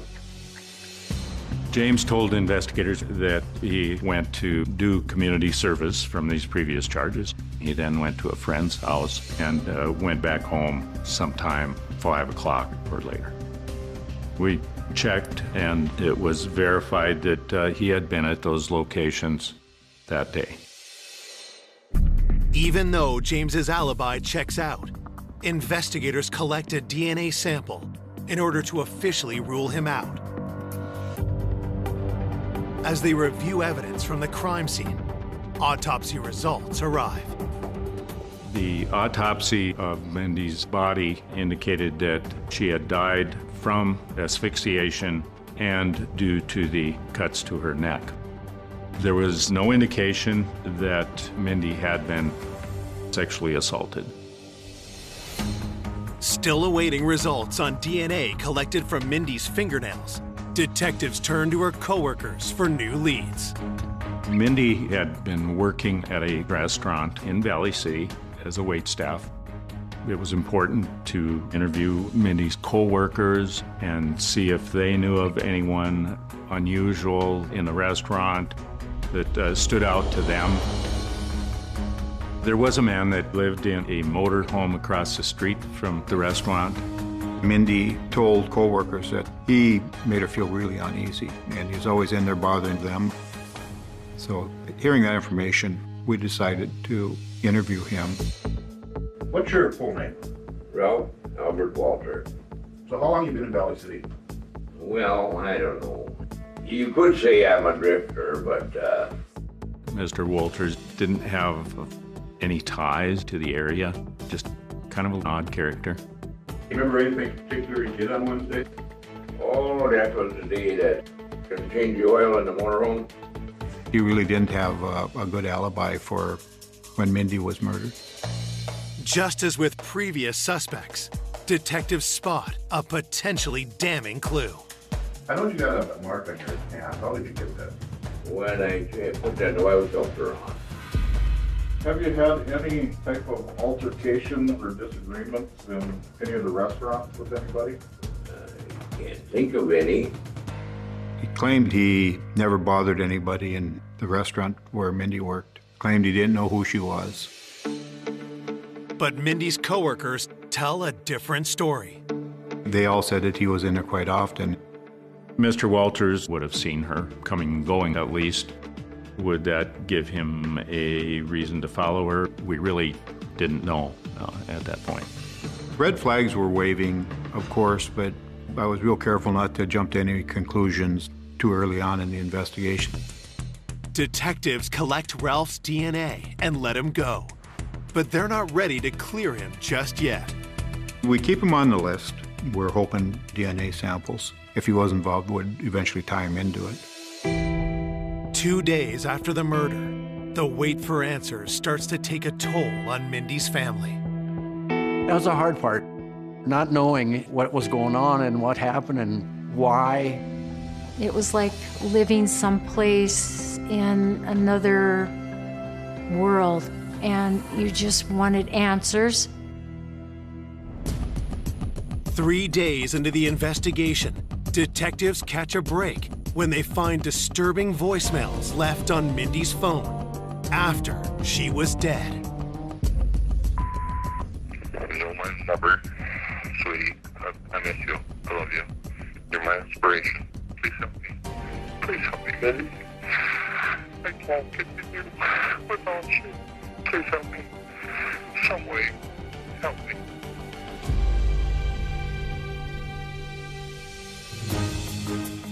Detectives search the number and discover that it belongs to a man named Rodney Kuznia. After Mindy had passed away, he had called and left numerous messages on her cell phone. Investigators rush to find out who Rodney Kuznia is and why he called Mindy after her murder. Mindy's friends had told us about a previous boyfriend by the name of Kyle Kuznia. They had been very serious and they had broken up the prior year. Mindy's phone indicated a lot of calls between she and Kyle's father, Rodney. We thought this was really odd because why would an ex-boyfriend's father be so interested in Mindy? There was some indication from Mindy's friends that Mindy had told Rodney to quit calling her. It's been 3 days since 22-year-old Mindy Morgenstern was found brutally murdered in her apartment. Police have a new suspect, an ex-boyfriend's father who left suspicious voicemails for Mindy after her death. Mindy, this is Rod. I know what happened to you. There's no fear in your voice. Can't take it. I love you, kid. God picked a beautiful flower. I'm sorry that happened that way. It happened to you. It just was really odd why Mindy's ex-boyfriend's father was leaving these messages, why he was so infatuated with her, and obviously he had feelings for her. Eager to learn more about Mindy's communication with Rodney, detectives start by questioning his son, Kyle. Kyle was Mindy's ex-boyfriend, and Mindy, I think, still had feelings for Kyle. It was found that Kyle had broken off his relationship with her a year before and was planning to get married to someone else, and had really had very little contact with Mindy since that time that they had broken up. I feel a little bad that maybe I could have handled it a little different. Have you had any other contact with her? No, that was the last time I ever talked to her. I know she would kind of leave information kind of through my dad. Him and her would continue to talk. After verifying that Kyle was working out of town on the day of the murder, detectives turn their questions to his father's relationship with Mindy. It's like, I don't want you talking to her. You know, 10, 20 years down the road, you guys are still going to be talking, and it's kind of weird. It is kind of weird. Yeah. It was actually ruining his relationship with his father because Rodney was so involved with Mindy still. I even asked my dad to, but I would appreciate it if you guys would stop talking. Rod Kuznia had an almost unhealthy amount of contact with Mindy, and then that continued even after Kyle and Mindy broke up. The calls were very frequent, like multiple times daily, and it really made us wonder, did Mindy want him to quit calling her? Did that make him angry? Detectives bring Rodney Kuznia in for an interview. He was at least in his 50s, and we weren't sure what it was that he wanted out of Mindy. You and Mindy became, as you call it, friends. She dated your son. Correct. I don't understand the relationship. Well, you'd have to know Mindy. She was quite the bubbly character. She reminded me so much of my wife in her younger days. Detectives press Rodney about the messages he left after hearing of Mindy's death. I did call after I heard the fact and left a message. I know it's probably stupid to do that, but I wanted her to pick up and have it. What did you tell her? Oh my God, picked the perfect flower. It was just really a strange type of relationship between a man that was her boyfriend's father and her. Detectives press Rodney on his whereabouts at the time of the murder. Rod Gutznia indicated that he was working on his farm with his two sons from 7 in the morning till early in the evening. We checked and verified that, yes, he had been at work that day. Detectives collect DNA from Rodney, but with nothing concrete against him, they must let him go. We still thought that it was such an odd relationship that we certainly wouldn't close the book on looking at Rodney any further. The pressure to find Mindy's killer only increases as the community becomes gripped by fear. It was super scary because you didn't know who it was. It could have been anybody. You were scared to go out by yourself. You were scared to do anything. It wasn't safe Little Valley City anymore. 6 days after the murder, Mindy's funeral draws hundreds of mourners. We had the funeral at the high school gym because we didn't think everybody could fit into the church while there was over 500 people at the funeral. The police told us they would have some undercover agents watching because they didn't know for sure if this person was, after her or after us. And you get kind of paranoid of anything like that happening until they finally catch the right person. The day after Mindy's funeral, investigators receive surprising news from the crime lab. The state crime lab called and said that we have a positive match of the DNA.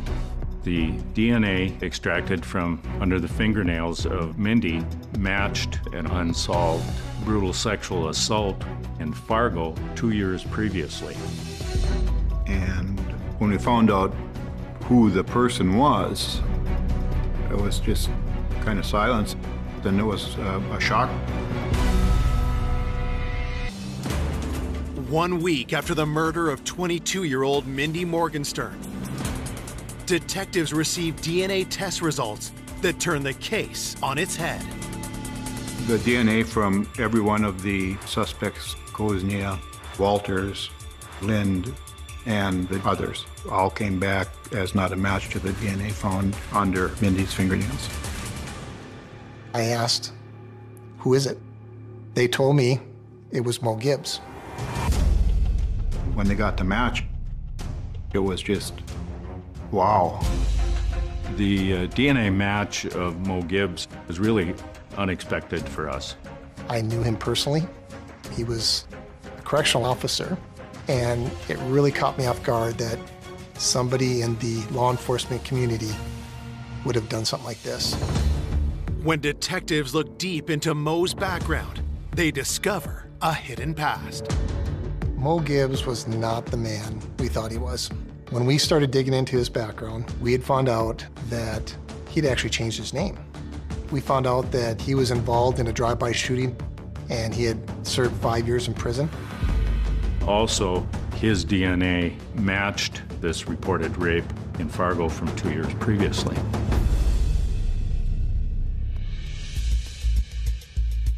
Given Mo's violent criminal past, detectives come up with a strategy to lure him into the station. We had called Mo and asked him if he would be willing to come in just to eliminate him as a suspect. We're playing on his friendship with law enforcement. The idea was to get him in, lock him into a story, and then immediately give him the polygraph.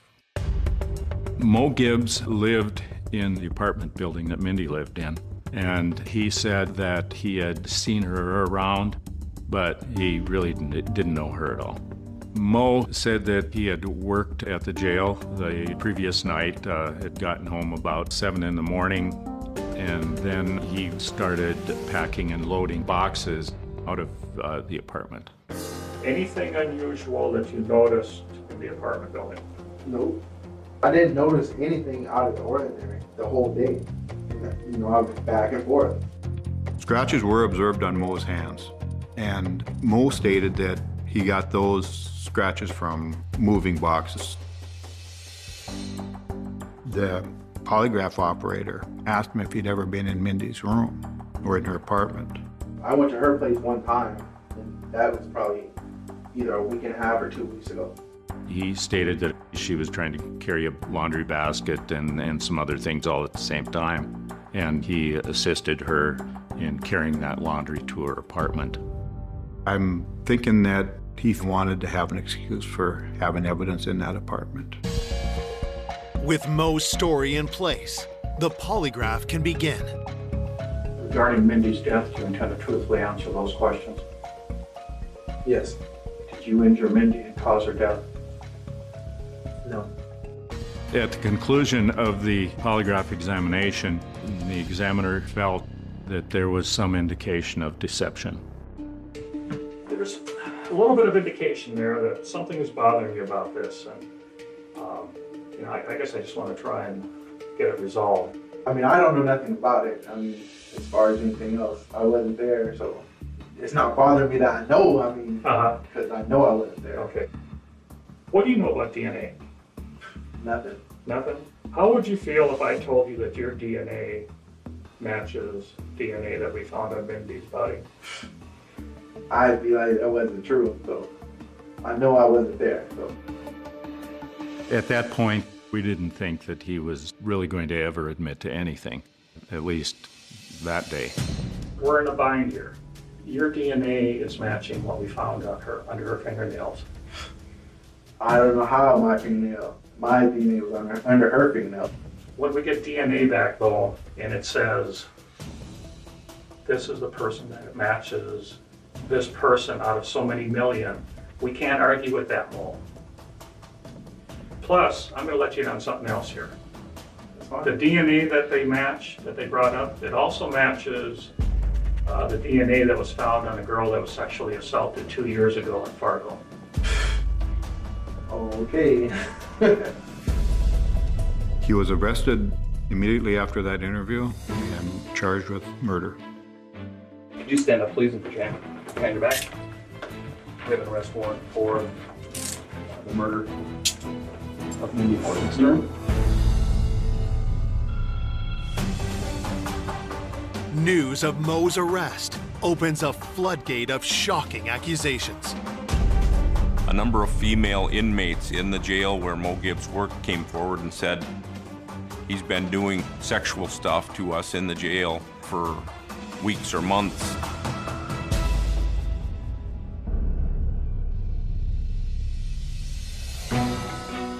Mo is charged with 6 felonies for the sexual assaults and 1 count of first-degree murder. It was a very, very much a shock when they revealed who was arrested. I was very surprised and very shocked due to the fact I knew him personally, but it was a great feeling to get the person who had done this horrific crime. We went to trial in Minot, North Dakota, provided evidence to the jury there about the DNA under her fingernails, the scratches on his hand. Despite the evidence against him, Mo's lawyers mount a strong defense. Their argument was the DNA found in Mindy's fingernails was probably touch DNA that she got from doorknobs that Mo Gibbs had been touching. I went into the jury deliberations believing strongly that we'd proved our case beyond a reasonable doubt. On July 12, 2007, the jury returns to the courtroom with news that takes everyone by surprise. The jury deliberated for a fair period of time and came back as a hung jury and could not reach a decision. We were so sure he was gonna go down, but they just got him off. You kind of went home and you were thinking, what are we gonna do now?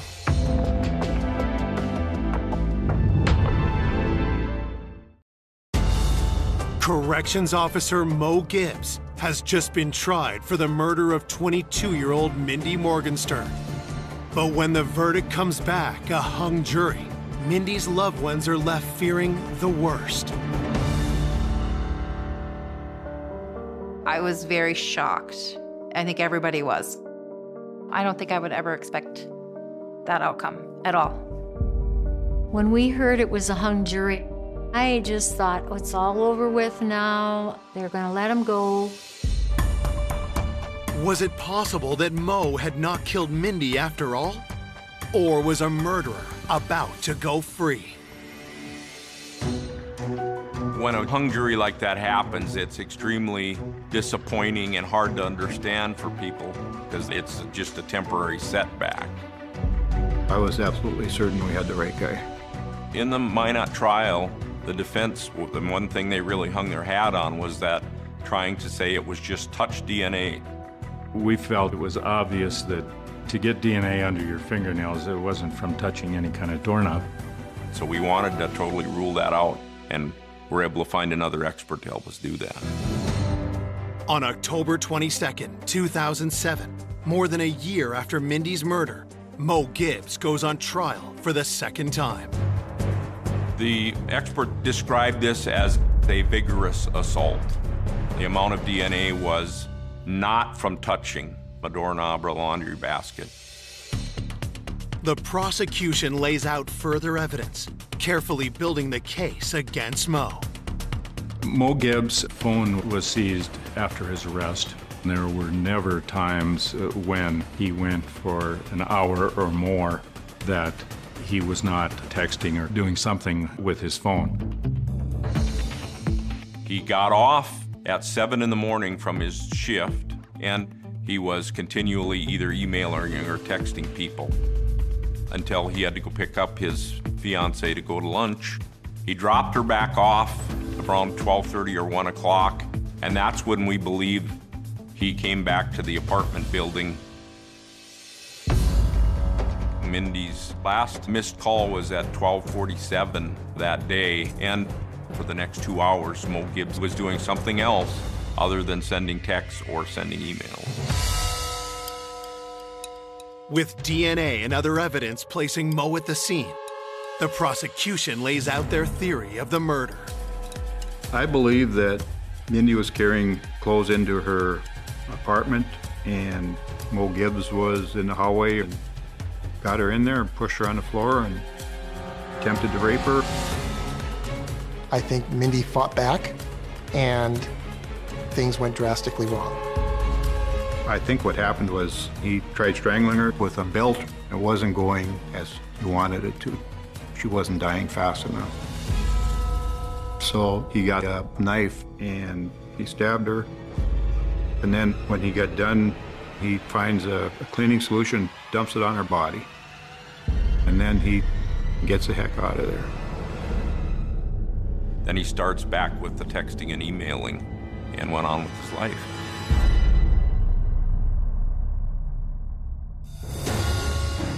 As Mo's second murder trial concludes, prosecutors have one final card to play. There was a cellmate of Mo Gibbs while he was awaiting trial that had told investigators that Mo had admitted to killing Mindy. Gibbs had told him that he'd done it. He'd do it again if he had the opportunity.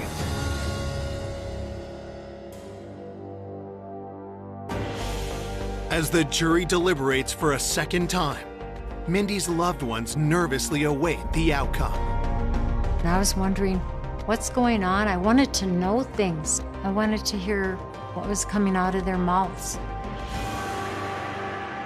On November 16, 2007, after deliberating for over 27 hours, the jury returns with the verdict. We, the jury, do find the defendant, Mo M. Gibbs, guilty of the crime of murder. For killing Mindy Morgenstern, Mo Gibbs is sentenced to life without parole.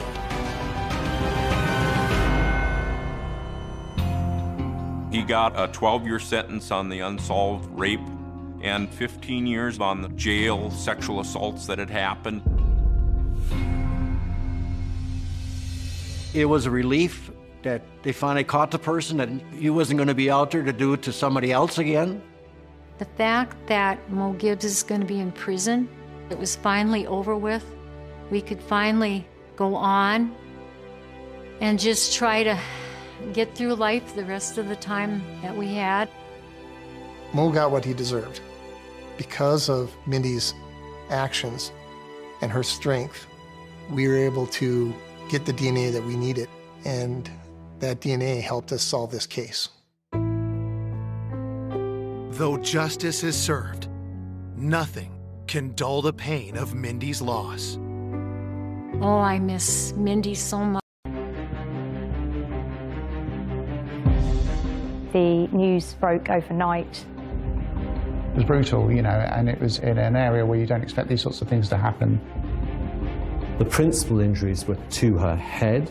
There were signs of multiple blows from a heavy object. This is a sustained, violent assault. Such a quiet, beautiful village. The fact that there was a murderer on the loose was really scary for people. 4,500 occupants of local homes in the area were questioned. She was well known, well liked, well loved. Very difficult to imagine anyone would target her. As far as picture-perfect villages go, Bosham in West Sussex is up there with the best of them. Bosham is a really picturesque, beautiful village. A lot of people from London have their second houses down here, so there's a lot of money down here as well. It's predominantly a sailing village. A lot of sailing goes on in Bosham. People come from quite a way locally to go sailing in Bosham. As a quaint coastal town, Bosham attracts its fair share of visitors. A lot busier in the summer. Loads and loads of people come around to visit the area. But in this area, in the heart of the village, if you like, it's a pretty close-knit community, and people look out for each other, and it's just, you know, it's just quite a typical sort of English village, I'd say. The demographic is mainly of an elderly nature. There is the Chichester Harbour, which is an area of outstanding natural beauty. where a lot of the locals would go to sail, take lovely strolls and walks along the harbour. Especially in the summer months, it's more attractive for the tourists because of the lovely weather we get here in the south coast. Crime is so low in Bosom, there are often months with nothing reported. I remember being told by the police there hadn't been a crime recorded in Bosom for 6 months. So not a robbery, nothing, not a car broken into. But in a village where everyone knows everyone, when the unthinkable happens, it tears a community apart. Police are investigating after the body of a woman was found dead in a multi-million-pound property in a Hampshire village. The death is currently being treated as suspicious. The news broke overnight that a woman was found in a home in Bosom.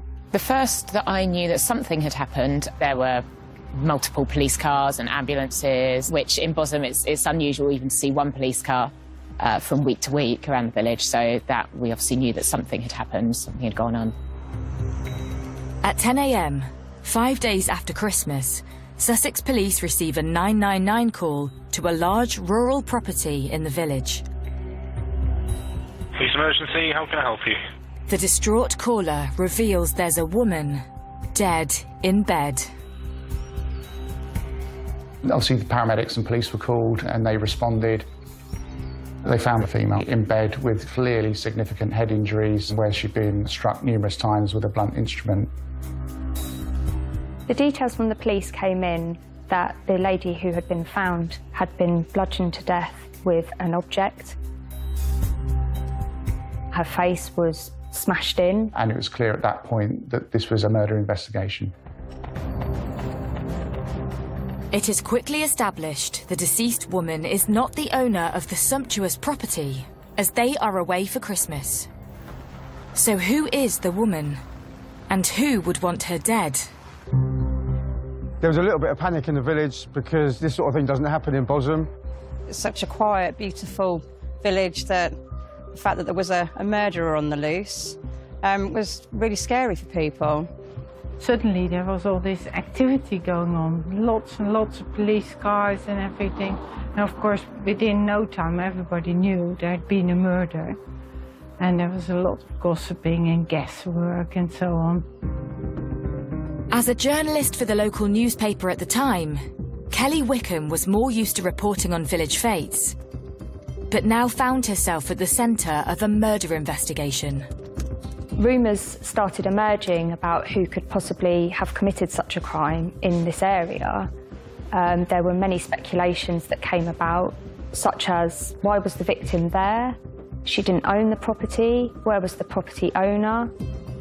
A woman murdered while house-sitting a property in a seaside village has been named as Valerie Graves.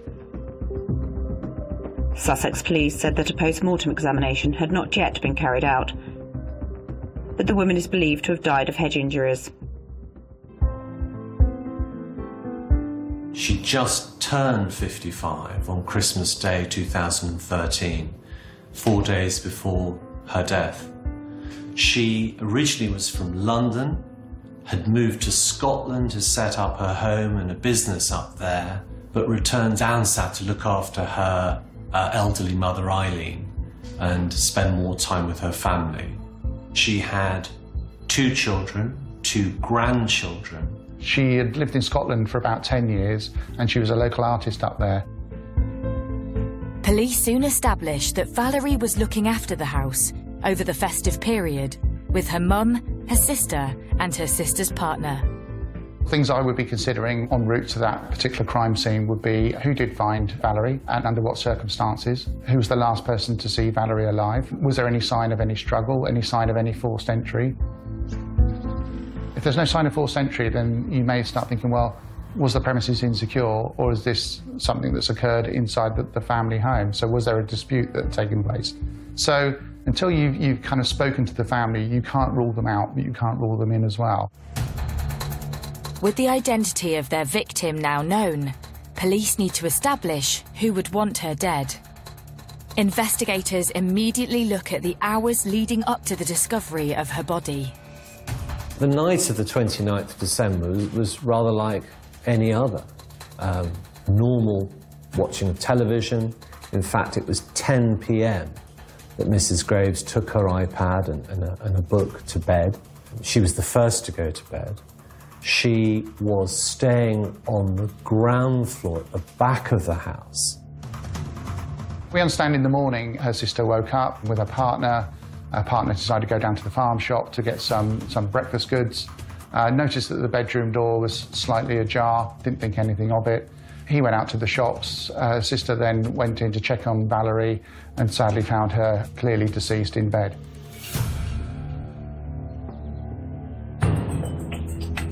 There were many rumours circulating about why did nobody hear her scream? Was this an inside job? Was there somebody in the house perhaps that knew what had happened? It was a really strange time because a lot of fingers were being pointed in a lot of directions.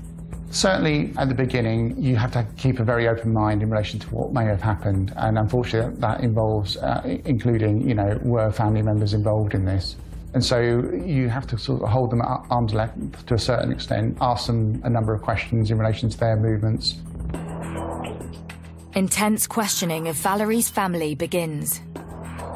I do remember conversations about the fact that the family hadn't heard anything upstairs and she was downstairs, and a lot of people were like, well, how did they not hear anything? Was it something to do with the family? Was there more to it than that? It was, yeah, I mean, obviously people were speculating. Initial reports into her death reveal a brutal attack. The injuries to Mrs. Graves were akin to a high-speed, head-on collision. So how could no one in the house have heard anything? You know, you have that gut feeling, you sense when you're speaking to people, looking at them in the eye, as to whether or not you think they are involved. And obviously, it'll be a very traumatic scene for the family there, and very unlikely that you're going to get crocodile tears under those circumstances. And again, you want to know what sort of relationship the family have with Valerie and why would they want to do that. So I think, you know, whilst you can't rule them out straight away, you get a quick sense of whether or not they're involved. Speculation and theories about the motive escalate. But as the family is ruled out, suspicion falls on the local villagers. There was always a slight fear in the back of your mind that it could be someone that you knew in the village and that they might still be on the loose. The feeling everywhere seemed to be that of panic, worry, apprehension. Nobody could quite believe that somebody could be murdered, especially while sleeping in their own bed over the Christmas period. People just felt unsafe, really. Would this person attack again? Who was next? In the pretty coastal village of Bosham, news is spreading that artist Valerie Graves has been brutally murdered while house-sitting over Christmas. I work for some elderly clients that live in Bosham Home, and they were absolutely petrified because they're both in their 80s.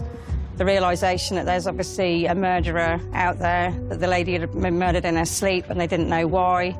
When the details did come out and you realise the sort of the gravity and the viciousness of the attack, it was quite worrying at the time. For a few months, everyone was sort of watching themselves and or looking over their shoulders a little bit, thinking, could it be him, could it be her? With a murder investigation underway, police need to consider who would want to harm Valerie. Due to tides and flooding in the village at that time of year, police believe it's unlikely to have been an opportunist burglar. Meaning one thing, the killer has to be local. The weather was particularly miserable, lots of local floods going on, and it's not the sort of area that passing traffic would go through. You have to sort of go out of your way to get into Bosham. And so I would imagine over that period it was almost a kind of a lockdown in that area where the locals would just stay there and no one would come to visit unless it was to visit family and friends. The area was pretty flooded. Not many visitors would have come to the area at this time of the year. It's Christmas. People would be spending time with their families together. And there was no real need for visitors, so the speculation was it must have been somebody local.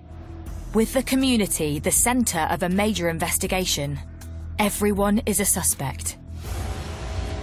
The police came knocking on everybody's doors, and literally everybody. I mean, they came with a tool, and they would interview each member of the family separately. Police have several avenues in which to explore. You'd also want to know who else has access to that address. So we know that the occupiers are away on holiday. A few phone calls could easily establish where they are and whether they had opportunity to get back to the address. But you're also thinking, well, who would do this and why would they do this? You know, Valerie was 55 years of age, she was in bed, she posed no threat to anyone, and so why would somebody do this? And you then start thinking about who lives in the area that could possibly have the motive to do this. Having ruled out Valerie's family and the owners of the house, who were abroad, Valerie's body is taken for a post-mortem examination. Could this lead provide clues as to the cause of death and the sort of person who would commit such an atrocious crime? The thing that all post-mortems are looking for is a medical cause of death. Physically, why is this person dead? But the forensic post-mortem also looks at, in more detail, the injuries present, patterns of injury, what the likely implement that may have caused them was, when they may have occurred, and really trying to get a much more clear narrative of the events surrounding this person's death. The expertise is in what sort of weapon was it, how much force was used, have they defended themselves. The principal injuries were to her head. I'm looking at the pathology report now. There was extreme complexity to the wounds, signs of multiple blows from a heavy object, impossible for the pathologist to determine just how many blows. It's a physical effort to strike someone multiple times with sufficient force to damage them. It is not an easy task, and it is not something to be achieved in a second or two. This is a sustained, violent assault. The injuries that not only cause laceration of the skin, but also complete disruption of the central facial skeleton of the jaw, together with depressed fractures of the skull, with extending fractures to the base of the skull. And there was a patterned injury to the left side of the forehead, showing a semicircle, which, in the pathologist's opinion, would be consistent with the application of force from the round end of a hammer.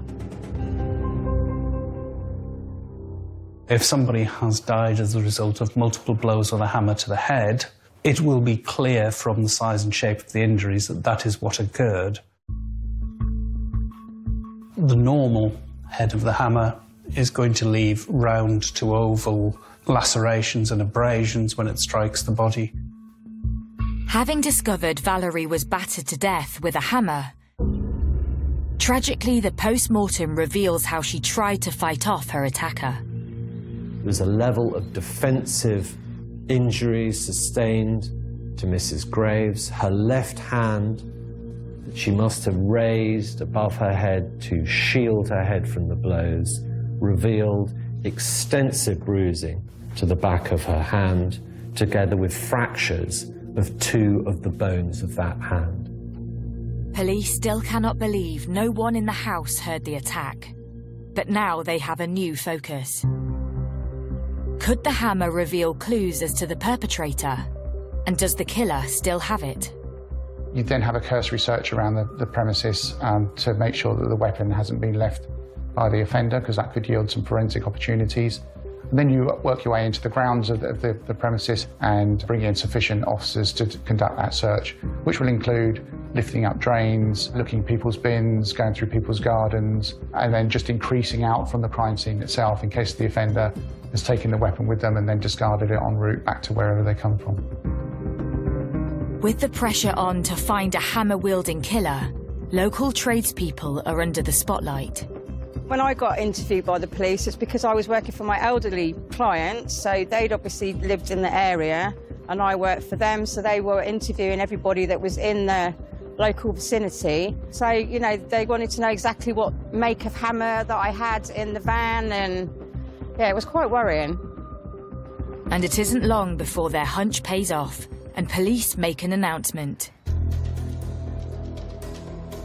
A man has been arrested on suspicion of the murder of an artist who was found dead at a property she was house-sitting over the Christmas period. He lived very close to the scene of the crime, together with the fact that his occupation was manual, he was a labourer, may well have led the police to arrest him. With a man being questioned, police continue to build their case and look for evidence. They'll also be doing other forensic examinations within the crime scene, so there will be a number of fingerprints, for example, that may turn up within the house that are alien to that address. But it could be a window cleaner, it could be somebody who's done work in that address previously. And so these inquiries need to be bottomed out. And sometimes if you get a fingerprint of an individual together with an account that cannot be corroborated and they're not alibied, then that will give sufficient grounds for the police to arrest the individual and put further questions to them under caution. The arrested man is interviewed extensively by police. Despite the fact he spent some time in police custody, he was fully exonerated. Police are back to square one. But then a discovery is made.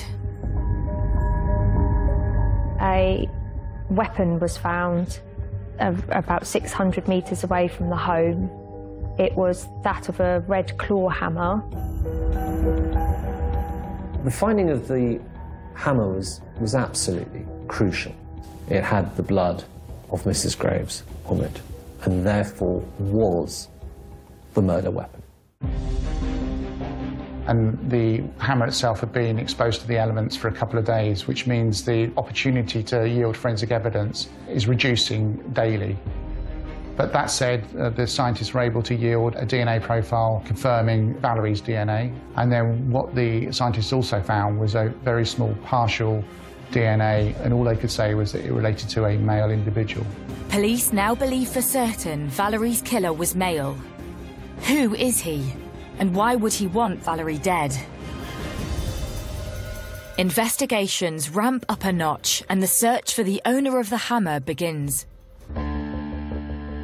The hammer was a 16-ounce forged steel claw hammer, the sort of hammer you'd find from any DIY store. But to show the depth of the police investigation, they contacted Screwfix, who are the company who manufactured this hammer, and then trawled through the records of those suppliers who had sold this type of hammer and then tried to eliminate purchasers from their inquiries. The risks around having a partial profile is obviously you don't know who it belongs to, and actually it could be an innocent profile. So it could have been, you know, the shopkeeper that sold that hammer. It could be their profile. It could be somebody who's borrowed that hammer. So it may not necessarily link to the murderer, but at least it gives you an idea as to who you want to speak to that may have had contact with that hammer, and then that can then lead on to further inquiries. With a partial DNA profile on the hammer, every male in the surrounding area is suddenly the focus of police attention. The next step then is to start looking at males within the area, matching a certain criteria, who they're then going to ask to come forward and voluntarily give their DNA. It's a very expensive and time-consuming process. Everybody was asked to come and volunteer, including people such as the postman, people that live nearby, anybody in the area. They set up a mass DNA screening process where they asked local men from the age of 17 and upwards to come to a location, bring their ID with them, give them a thumbprint, and then offer a DNA sample that can then be checked against the partial male DNA profile that the police already had, so that they could either be ruled in or ruled out of that investigation. So the response locally was outstanding because there was a joint desire in this small village town of Bosom that they wanted the culprit caught. Not just, of course, for Mrs. Graves and her friends and family, but because they had, on the face of it, a very dangerous man out loose.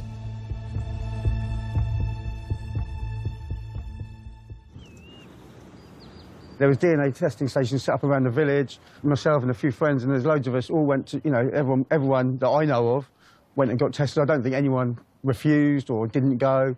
I think it was the sort of thing that actually, do you know what, if you haven't got anything to hide, then you've got no problem going and doing a DNA test. Months of DNA screening takes place in Bosham and the surrounding villages. So the police will do all they can to try and detect this crime. You know, they need to do this for the family, but also to reassure the community that there isn't somebody dangerous still out and about. So that they'll be undertaking all sorts of inquiries. The forensic searches alone will take, you know, many weeks, if not months. And then with those samples will take many more months to then try and establish whether any DNA can be taken from those samples. But as time ticks away, the hunt for Valerie's killer goes cold. The police were at a loss. There were no new leads, nobody had come forward with any more information.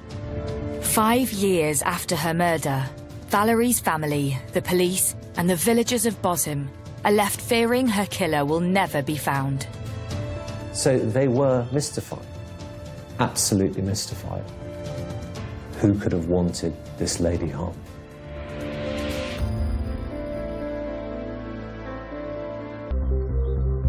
It's 5 years since the murder of Valerie Graves in the quaint coastal resort of Bosham in West Sussex, and police are no nearer to a suspect or a motive. At first we thought there might be a quick outcome to solving the crime because it's quite a heinous crime, but there was nothing at all for weeks and then months and then ultimately years. Having found a partial DNA profile of a male on a hammer believed to be the murder weapon, police have spread their net around the surrounding villages in the hunt for a suspect. It led to thousands of hours of police work. 4,500 occupants of local homes in the area were questioned.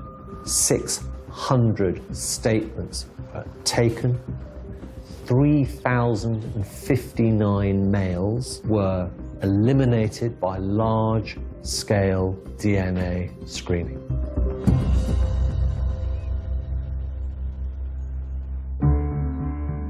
In December 2018, I had a statement from the police renewing their appeal to find Valerie's murderer 5 years on. It was a really good statement. They were offering a substantial reward for any information at all. So for me, this was my front page story for that week.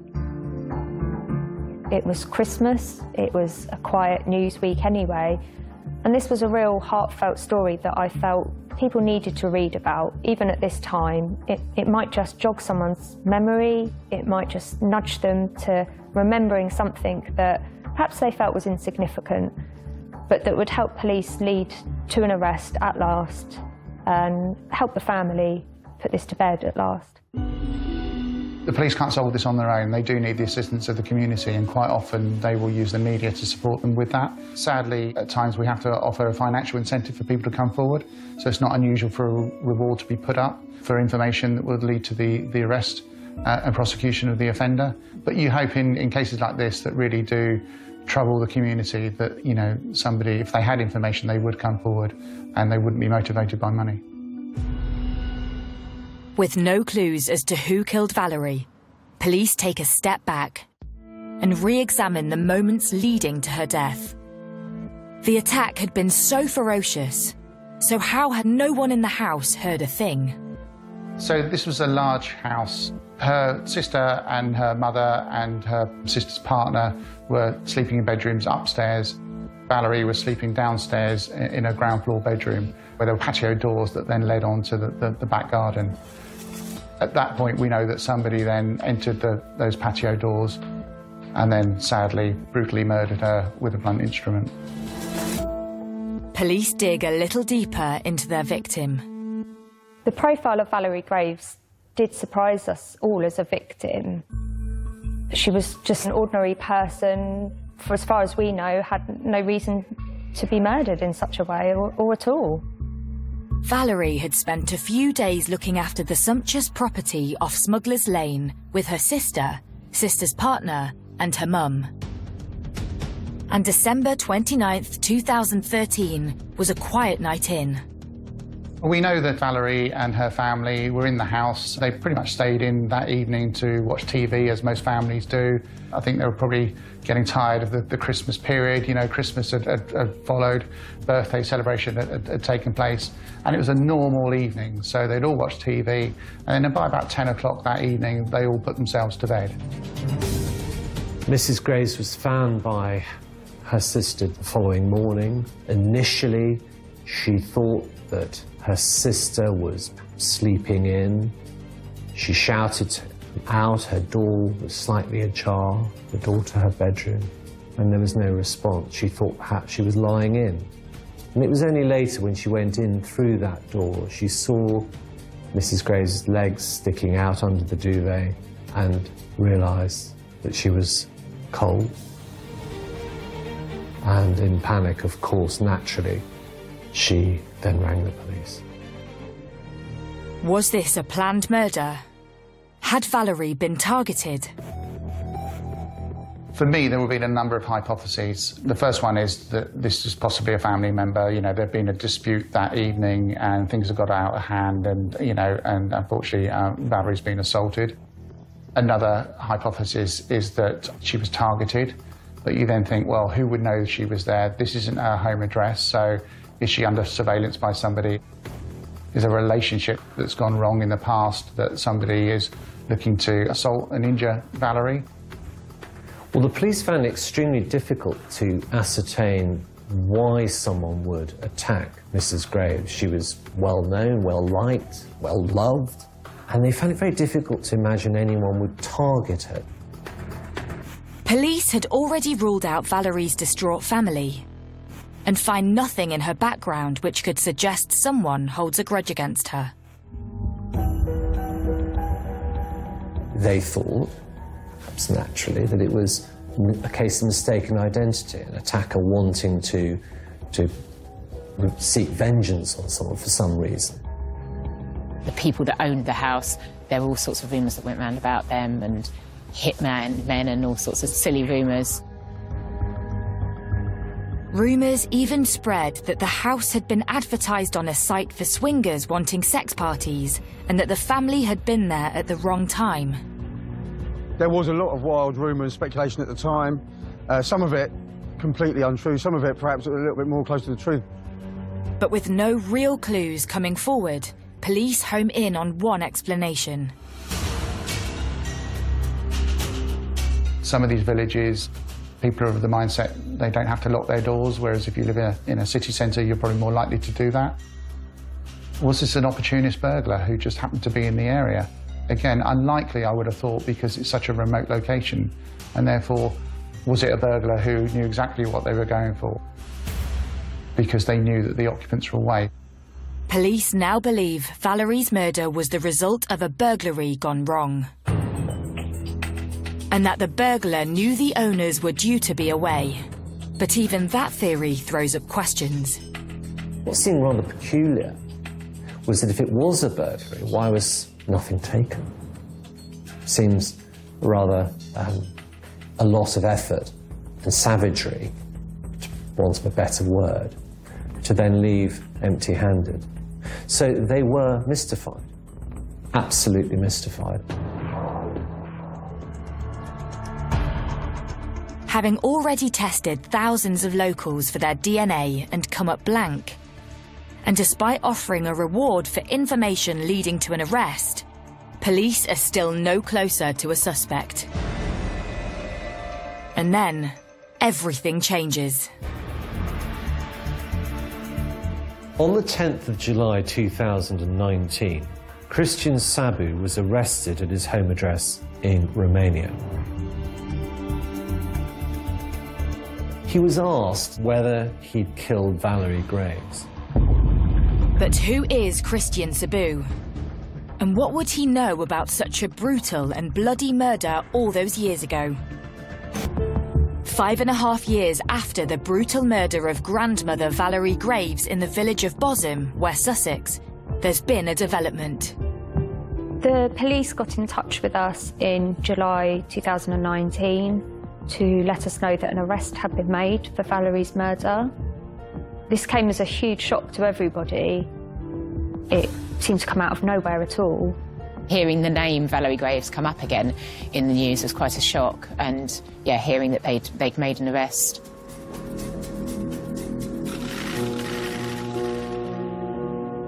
The man is 28-year-old Cristian Sârbu. But what had led to an arrest of a man in Romania so long after the murder? Years had passed since the brutal murder of Valerie, and the police finally had a breakthrough in that they had been contacted by email by a lady in Transylvania, in Romania, indicating that her husband was responsible for the murder. But who is he? Did he kill Valerie, and why?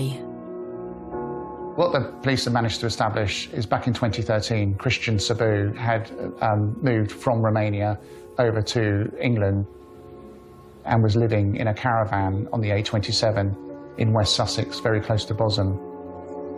Some suggestion he was looking for work, may have done a bit of scrap metal dealing, but also some local odd jobs as well in the area. Cristian Sârbu left the UK and went back to Romania. That is where he lived with his partner, had a child, lived a normal, as it turns out, law-abiding life. But 5 years later, Cristian Sârbu's partner and mother of his 2 children tips off police that her husband is the killer. When the police receive information like this, you have to be very cautious in the first instance. You have to question what the motive is for this female to come forward and say that Cristian Sârbu was responsible for the murder. I understand they were going through some matrimonial difficulties at that time. So, you know, was her motive to try and, get him into trouble when perhaps he may have been an innocent person? His wife had seen on Google that he'd been searching about the murder. He'd been checking out the reporting of the Valerie Graves murder in Bosham back in 2013. And at that time, her and her husband were living just down the road on the A27 in West Sussex. And she recognised the hammer that he'd been looking at. And she confronted him and asked him, isn't this the hammer that you had in England? But reporting her suspicions to police is not enough to arrest Cristian Sârbu for murder. They need irrefutable proof to secure a European arrest warrant to bring him back to the UK. Focus turns back to the hammer found discarded near the crime scene. Could this now hold the key to solving the case? What the police did have was this partial male DNA profile, which could either implicate or eliminate Cristian Sârbu very, very easily if we had his DNA. But Cristian Sârbu appears to have lived a crime-free life. His DNA is not on the UK or European police database, so they turned to his partner for help. The police had to think long and hard as to how were they going to get a DNA sample from Cristian Sârbu without alerting him, because if we do alert him, then, without arresting him, he could disappear and then we may never catch him. And so what they asked for through the Romanian police and Cristian Sârbu's wife was to get DNA samples from his 2 children, which could then show a familial link to the partial DNA profile. And that's what they did. And the results changed the course of the now cold murder investigation. It came back as a likeliness that the partial DNA profile that they had found on the hammer was linked to Cristian Sârbu. And then, of course, under a European arrest warrant, to bring Mr. Sârbu, to his credit, without any fuss, he didn't object, he cooperated fully, and he was then brought to England. I felt really sorry for his wife. Finding out this news must have been really horrific. This is someone that she's been married to for some time, she has children with. It must have been a real devastating blow to her. She must have feared for her own safety and for her children. I can't imagine what was going through her mind at the time. It must have been really horrible. And I imagine she was probably torn as well. This is the man that she's married to, that she no doubt loves. And she's probably in a really difficult situation. On 19th July 2019, Cristian Sârbu is extradited to the UK. The feeling in the village and the surrounding areas was just pure relief. People felt like, at last, this had been solved. Sabu appears at Brighton Magistrates Court, charged with the murder of Valerie Graves. Mr. Sabu presented as a thoroughly normal man. Uncomplicated. He was uncomplicated from the moment I met him. He was quiet. He wasn't a man of many words, though of course we had an interpreter. He still was not a man who spoke much. He was still, I thought, even with all the years, he was 22 at the time of the incident, 28 when I met him. He was still in shock. That was my belief about what had happened. He couldn't explain it to himself. And he was remorseful. The man standing before court is at odds with the description of such a brutal killing. He basically admitted the crime. He said that, you know, he had little money, he was aware of the house, he knew that there were valuables inside that house, and more importantly, he knew that the owners were away over the Christmas period. So when he broke in, he was surprised to see Valerie, who confronted him. He had the hammer in his possession, and sadly, he then beat her with that hammer.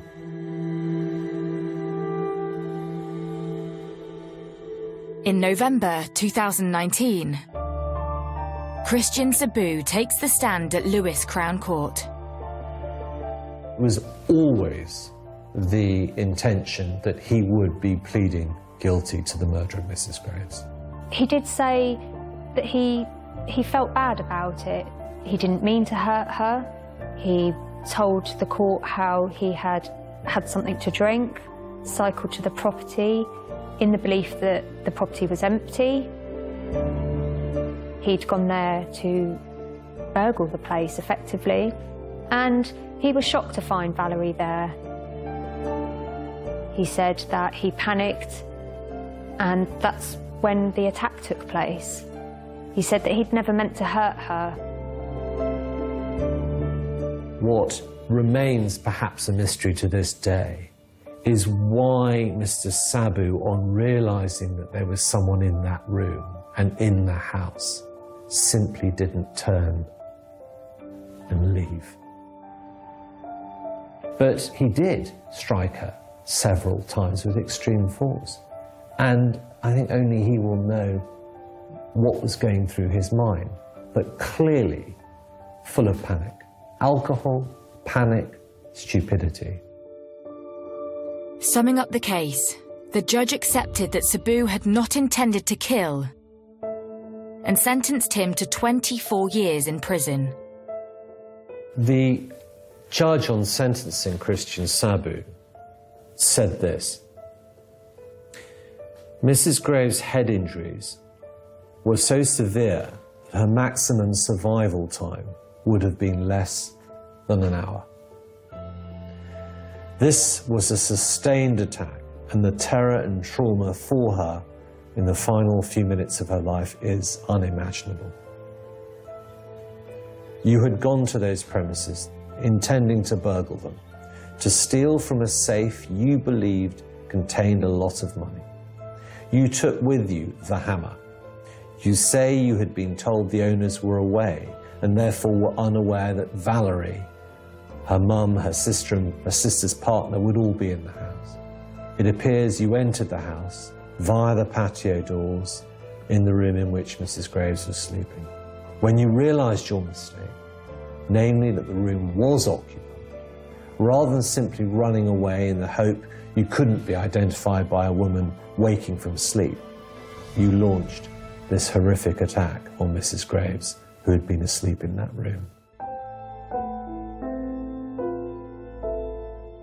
It was your dishonesty and greed that took you to the house.